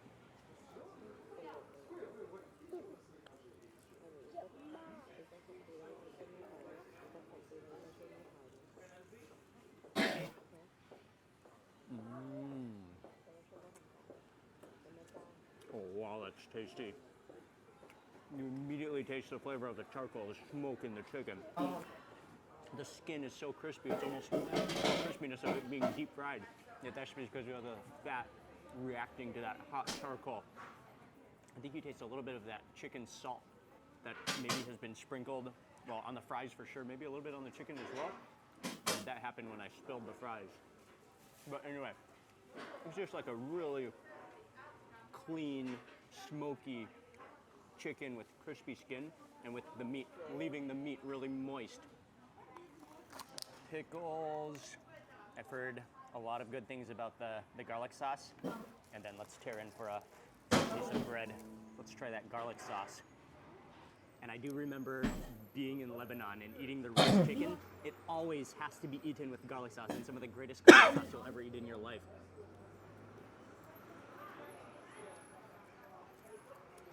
Oh, with that garlic sauce. Oh man, that's creamy. It's so rich, so fluffy and creamy and dense actually. And then immediately you taste that garlicky aroma. Wow, that's good with the roasted smoky chicken. Next up, let's try it with bread. Let's try that chicken breast. Wi-Fi. Just break off. Get out of the kitchen. My dog's name is Fido. So Fido. juicy in the center. Come on. Add on some of these bright pickles. Anyways. Squeeze on a little bit of that garlic sauce. Oh, it's so thick.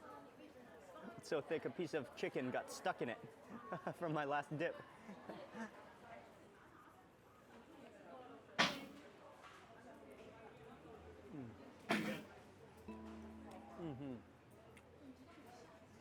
Again, the smokiness of the chicken, the richness of that garlic sauce, and then I like it with the pickles, the acidity to just contrast to break down the richness of that sauce. All of the flavors complementing together. Excellent. Okay, and now we do have the fries, which are coated. If you look closely, you can see the fries are sprinkled with a special seasoning, which I believe is a chicken salt, which is quite famous here as well. Chicken salt. Oh yeah, immediately.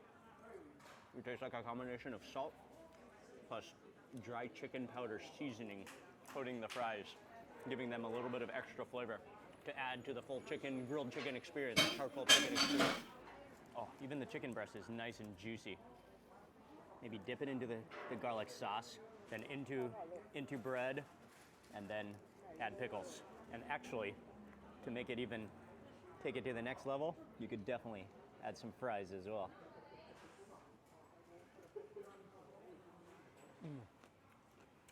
Yeah, that's just, I mean, I think one of the reasons it's so popular is it's just a meal everybody can enjoy. Everybody in the family. It's laid back, it's fast, it's fresh, it's tasty.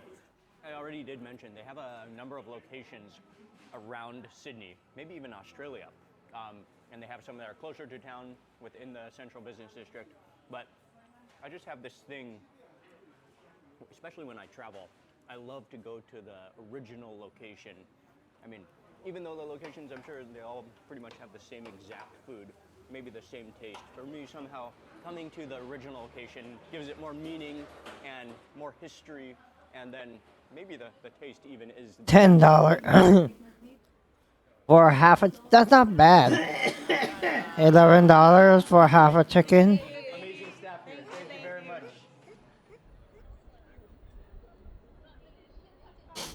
Oh, welcome to Central Sydney. We're right in the CBD, as they call it, the Central Business District at Town Hall. And this is the center of business, and this is where the heart of Sydney is. We are on our way to an area which is called Haymarket, which is known for its Asian population and its abundance of delicious Asian restaurants, which is should be right up ahead, and we're gonna be at the next restaurant. Oh, I can smell the noodles, I can smell the dumplings. We're at the next place.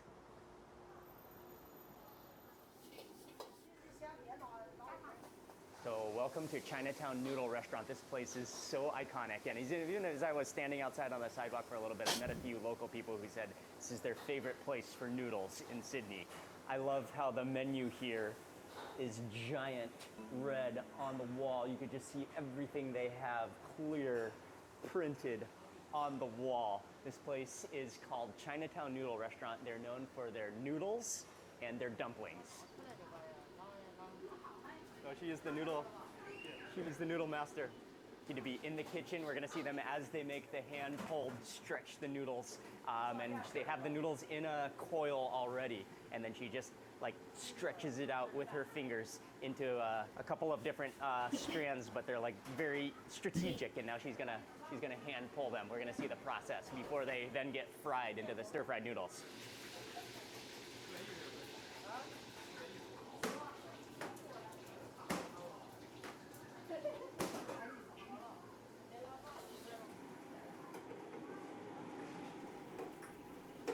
For those noodles, she just slaps them out on the table, just releasing all of the air bubbles and just stretching them out. Then they go directly into a bubbling wok, and they said they're gonna boil for about 5 minutes. Start eating, Tony. Eat the food. Fried rice? Some dumpling and some noodle. Okay, that batch of noodles is ready.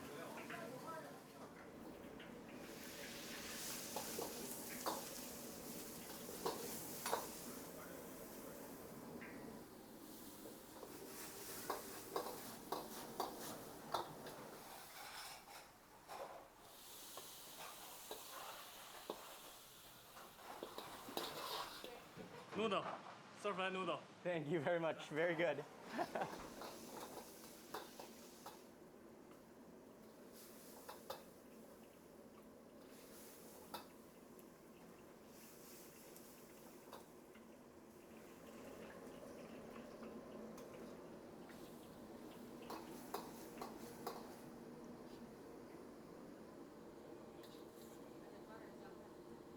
Okay, that's the eggplant.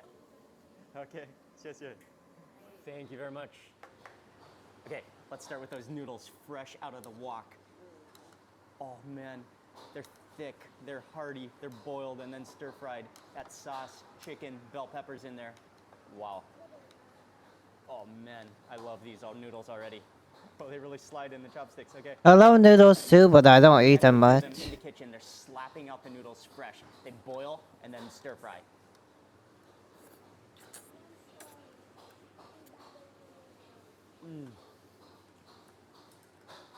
Oh wow. Oh, that's so good. Oh man, the doughy gooiness of the noodles, the texture, the thickness, the hardiness, and then stir-fried in extremely hot oil. So they have that smokiness, that breath of the wok to them with the seared soy sauce. It's so fragrant. That's so good.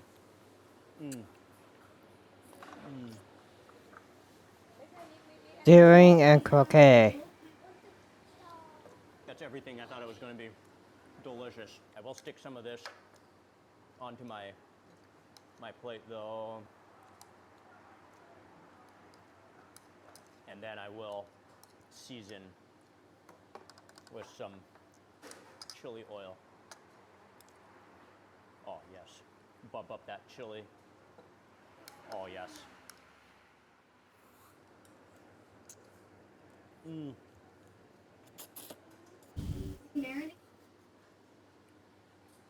Oh wow. With the extra chili oil. That texture, that flavor is incredible. Okay, braised eggplant. Oh, huge pieces of eggplant. Braised. It's just fall apart. It looks like they're melting. Oh, look, if you squeeze, all the eggplant's literally just melting, and it's melting in my chopsticks. It's falling apart. Do you guys like eggplant? I'm not a big eggplant person. But I'll eat it if they serve it, but I don't have to have eggplant. I'm not a big eggplant person. You should not put an entire piece of eggplant in your mouth at once. It's on. That's eggplant on fire. But it literally just melts in your mouth. But it's crispy on the edges. And then the inside is so gooey, it disintegrates. And then it's a little bit sweet, so it's that sugar that's just been caramelized. That is really soft and tender and really tasty. Oh man. More chili oil to my bowl. And then some vinegar. And the hot, fresh, steamed dumplings, or boiled dumplings have arrived. Give this a nice bath in chili and vinegar. I don't eat a lot of dumplings either. But I love dumplings. As I was saying, I like it with, not with the thick skin, I like it with a thinner skin. Meaty, doughy wrappers that are so, like... Because the thick skin is too doughy. Oh, that's fully loaded. That's so tasty. I would rather have more meat and stuff inside than have it like with a super thick skin. And then, have some tea. And then the final dish we got is dumplings and chili oil. This is a different kind of dumpling. And then in that chili oil soup. Oh, the electricity went out. Take a bite of the dumpling with the chopsticks and then chase with some of that chili oil broth. Gotta have all sorts of problems. You don't have to have all sorts of problems. Oh, hot. Too hot? He ate it too hot. Oh.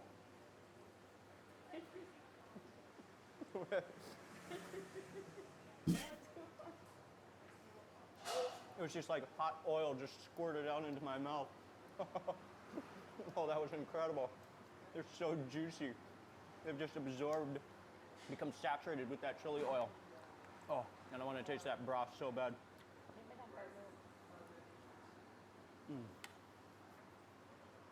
Oh. Boiling chili oil, vinegar in there, coriander, Sichuan pepper. Immediately. I tried to make my own chili oil at one time. Oh, and it's a totally It's different actually pretty easy to The make. boiled dumplings is more of a doughy wrapper, and this is more of a silky wonton wrapper. Both extraordinary. Everything here is good. Making your own chili or hot oil is very easy to make, actually.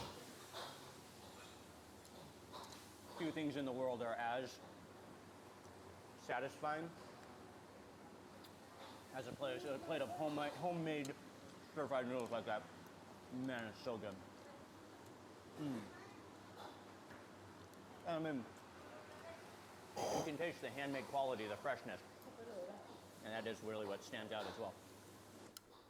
Oh, what a meal. And these are not like little portions. These are big portions. These are filling, hearty, warming Northern Chinese food. We got this business over 20 years already. Over 20 years? And you say how many generations? Third generation. You are the third generation? Oh, okay. But we have the similar other store in Chinatown. But this store is Changho. Oh, okay. So you have two restaurants. What's the other? We got 5. Oh, 5 restaurants. It's the same name also? Yeah, the same name. Under the same name. Oh, okay, okay. And where is it mostly northern Chinese? Or where does your family come from? Xinjiang. Xinjiang. Okay. Okay. Oh, great. The food is amazing. Alright. Thank you very much. Xinjiao. Ooh, that was. In case you guys don't know where Xinjiao is. Such a nice guy. The staff are really friendly as well. Singapore. Didn't even have plans. I mean, to film here in the kitchen, but they were just. Xinjiao is Singapore. To see the process and making the noodles fresh, so friendly. Highly recommended. That was, wow, that was so good, so hearty. Oh, okay, we have one more place to go to on this Cheap Eats ultimate food tour of Sydney. Next up, we are in Paddington, and we're going to a place. It's called Indian Home Diner. They specialize in kebabs. I know they have chicken tikka, but they really are popular for their wraps with different sauces, Indian sauces. Welcome to Indian Home Diner. Really nice, cozy place. I love how they have everything here ready at the front. They have all the different curries ready that you could choose from. They have naan available. They have samosas, and they have chicken tikka. Now, you could get a variety of different curries, but one of the most popular things to do on the menu is to choose your own kebab, which they have some of the classic mixtures with chicken tikka, which is wrapped into a really puffy naan. Then you get your choice of different curry sauce, which then goes on, and then you can wrap it up. I immediately had to go for the double tikka Indian kebab, so that's double the amount of chicken tikka. And what she does is she grabs one of the puffy naans, adds on some of that curry sauce, and then takes the chicken tikka and then just kind of like mashes it into the naan. Then you get a choice of either a fried potato fritter or a fried onion fritter, and that just smashed down into the chicken, and then you get mint sauce all over it. Great concept. I mean, like a roll fully loaded. Oh, it smells so good.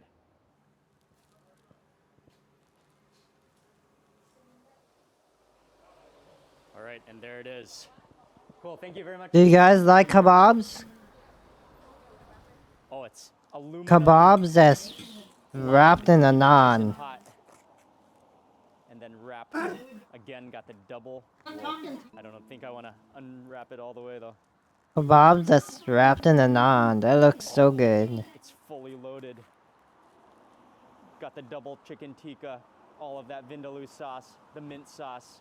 Oh man, fully loaded. Oh, that's warm and. Maybe I'll take you guys to a place that serves naan one of these days.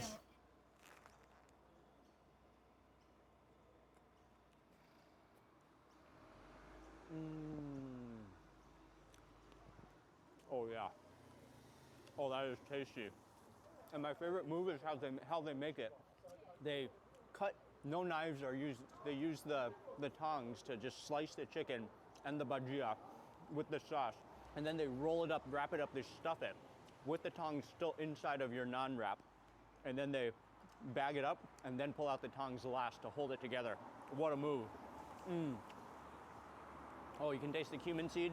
It's just warm. It's hearty. That is delicious.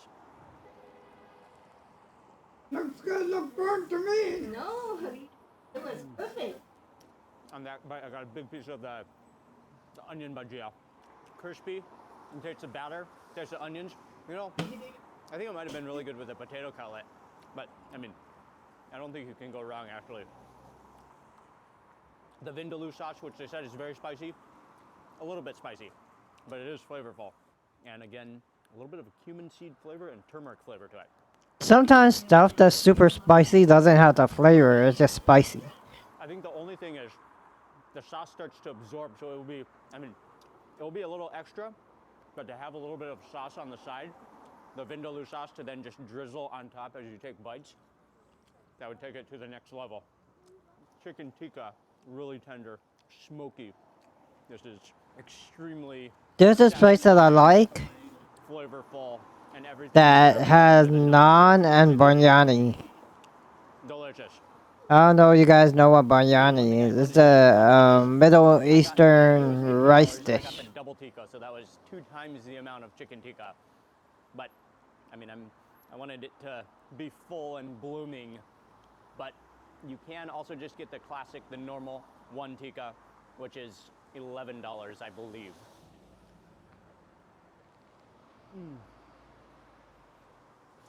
I'll have all 5 of the places that we went to on the Sydney Cheap Eats tour in the description box below. You can check them all out. People have been so friendly. The food looks really good, doesn't it? It really was such a mixture, and also showing the Australian food tour. the amazing ethnic diversity that makes up Sydney. Delicious, cheap eats in Sydney. And I want to say a huge thank you to you for watching this video. Please remember to give it a thumbs up if you enjoyed it. Leave a comment below. I'd love to hear from you. And if you're not already subscribed, make sure you subscribe now for lots more food and travel videos. Goodbye from Sydney, and I will see you on the next video.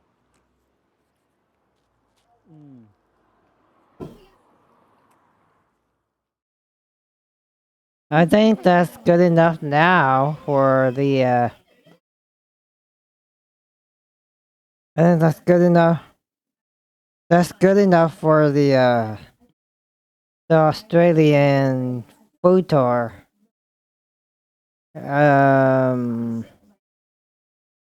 Yeah, that's good enough for the Australian food tour for now. I'll be right back, you guys. You guys got 1 more minute to place your units. I'll be right back. Don't go anywhere.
Bad location.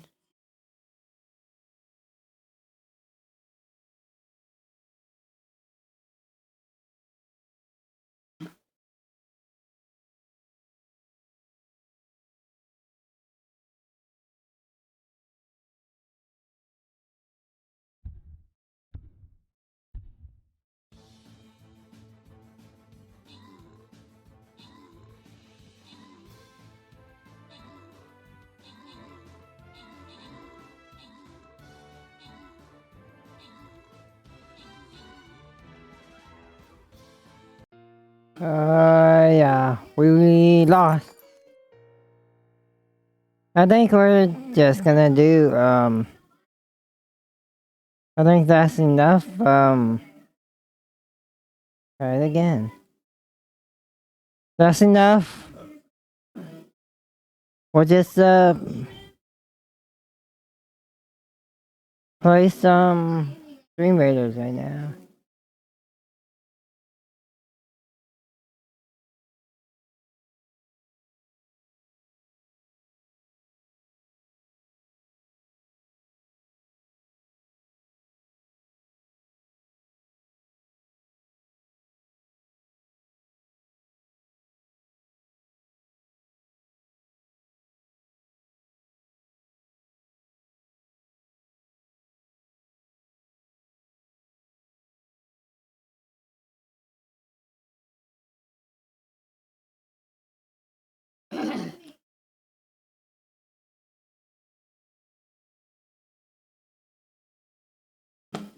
Yeah, we'll see what we can do.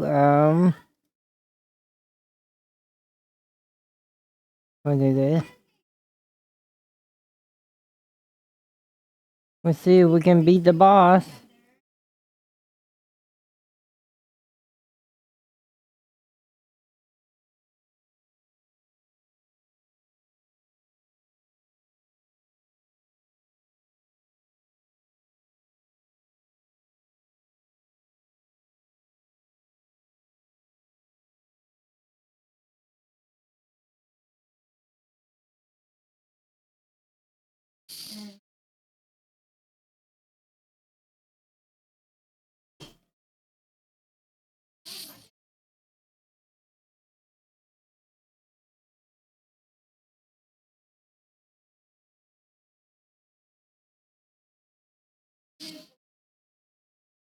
Hey, finish the chicken, Tony. Get in there.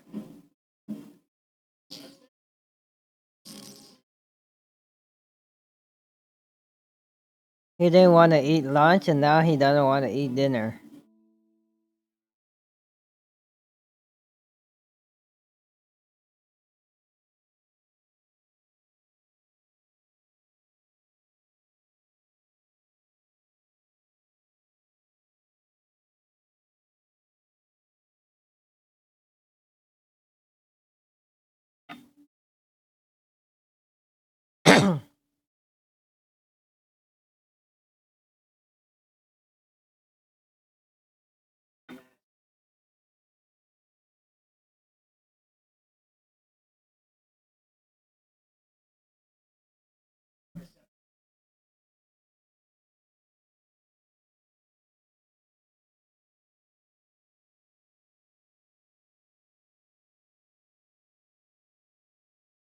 I think we're gonna mash on some Stream Raiders right now.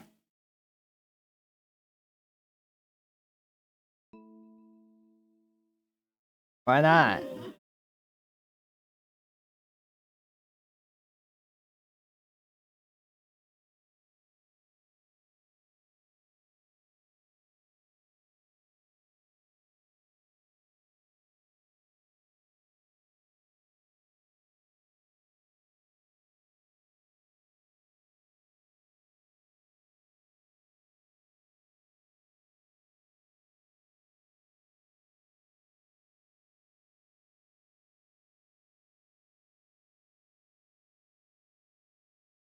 Easy vegan, they won a lot of challenges, huh?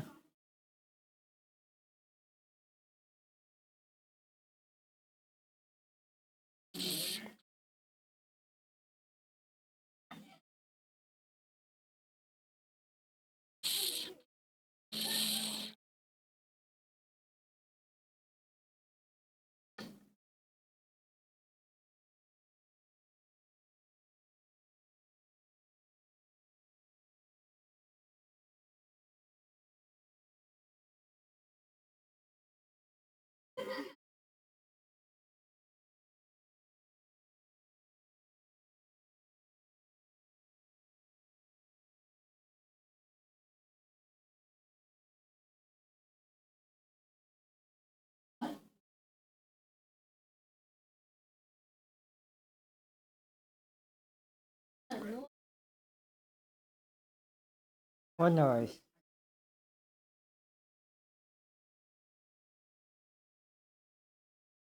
Heard some pumping.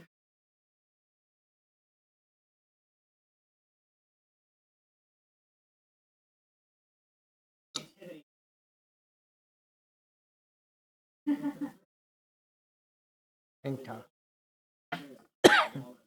For you, Jason, What?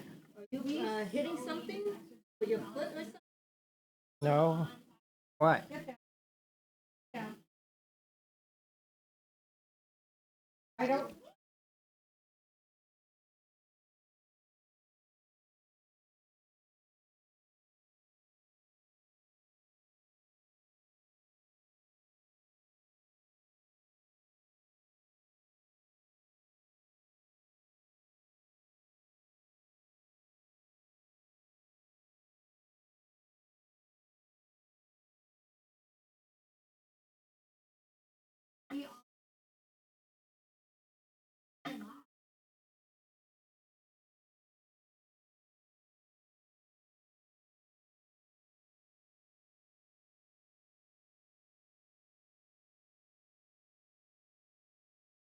They all work incredibly hard though. Anyways, yeah, we're gonna end the night on some Stream Raiders tonight. If you guys want to get some Stream Raiders going.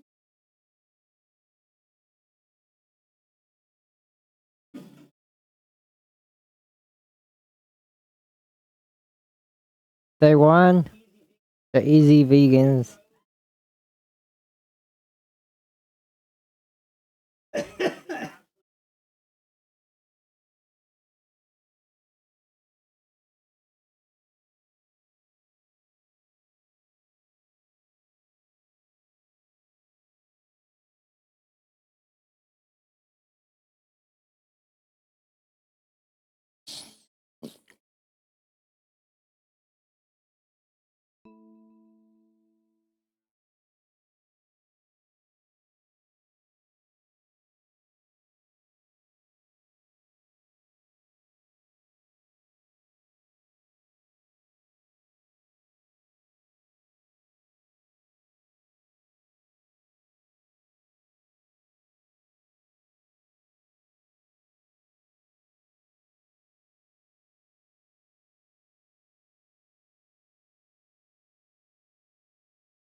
The second vegan tree.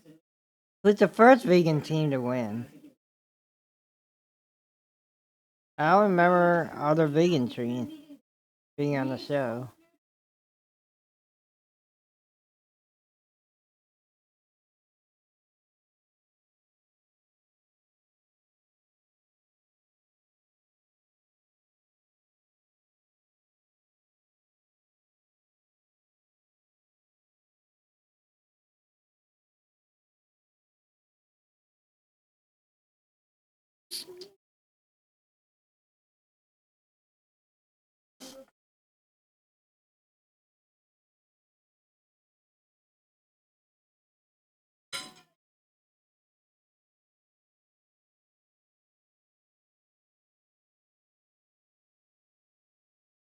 Okay, so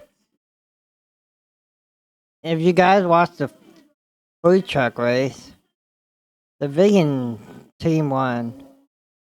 I don't know if you guys watched food truck race or not, but yeah, we will do this one last battle. We got 20 minutes to go. We'll do one last battle tonight.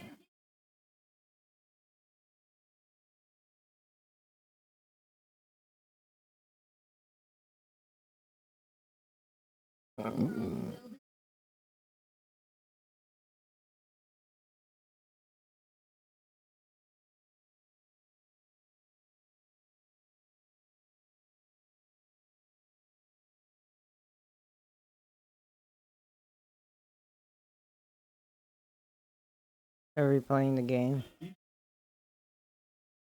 What you want to see, the last few innings. Yep.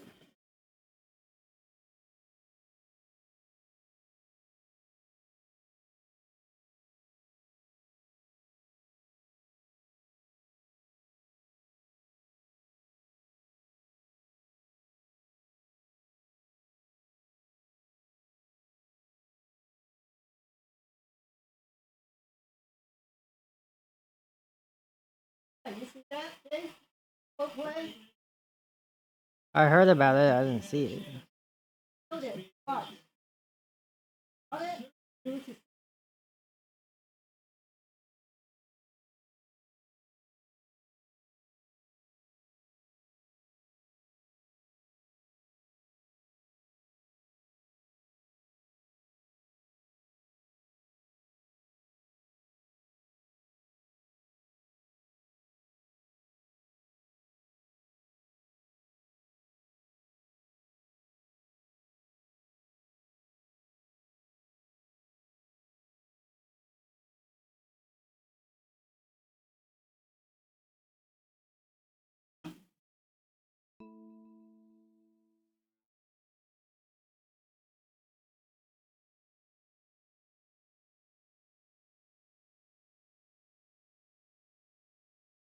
Yeah, 18 minutes to go, you guys.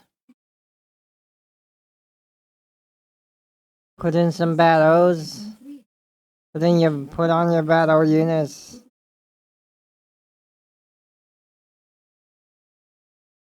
Keep going. Da da da da da da da. I think that's it. Battle units.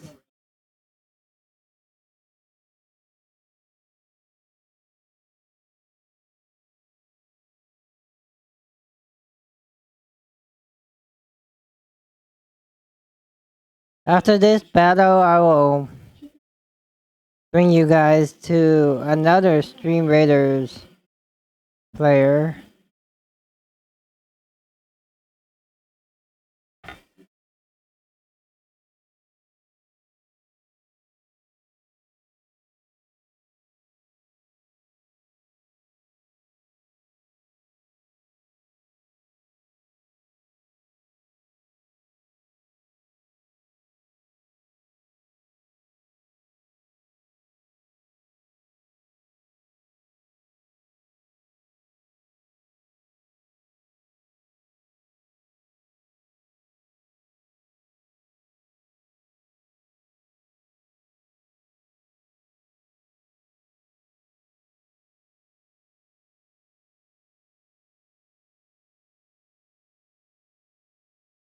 The traffic.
Yeah, for now we are doing Stream Raiders.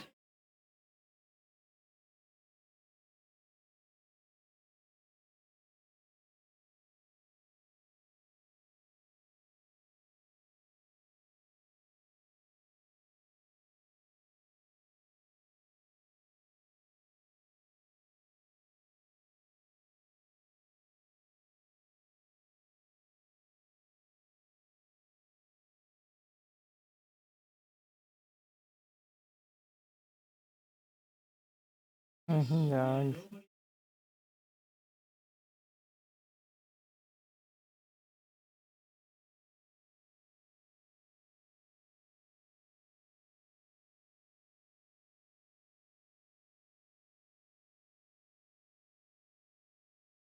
Yeah, I will bring you guys to a Stream Raiders captain in a little bit.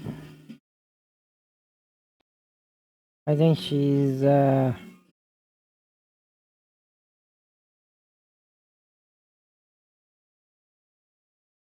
yeah, she's never mind, she's going. I was gonna bring you to a Stream Raiders captain, but she just ended stream, so never mind.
Anyways, yeah, we got 14 minutes to go. I think I will do it off stream. Yeah, I'm gonna do it off stream. I'm going to raid my friend Wid again. Because he's still doing his subathon. So, thank you guys for watching tonight. I will see you guys on the next stream. I'm not sure what day that will be, but we will see. Maybe tomorrow night, who knows. I hope you guys enjoyed watching Mark Wiens and playing some Stream Raiders with us tonight. Again, I will see you guys maybe tomorrow night. Everybody have a good night. Remember to stay strong, stay healthy, stay bulletproof, but most of all, stay positive. Everybody have a good night. See you next time. Bye.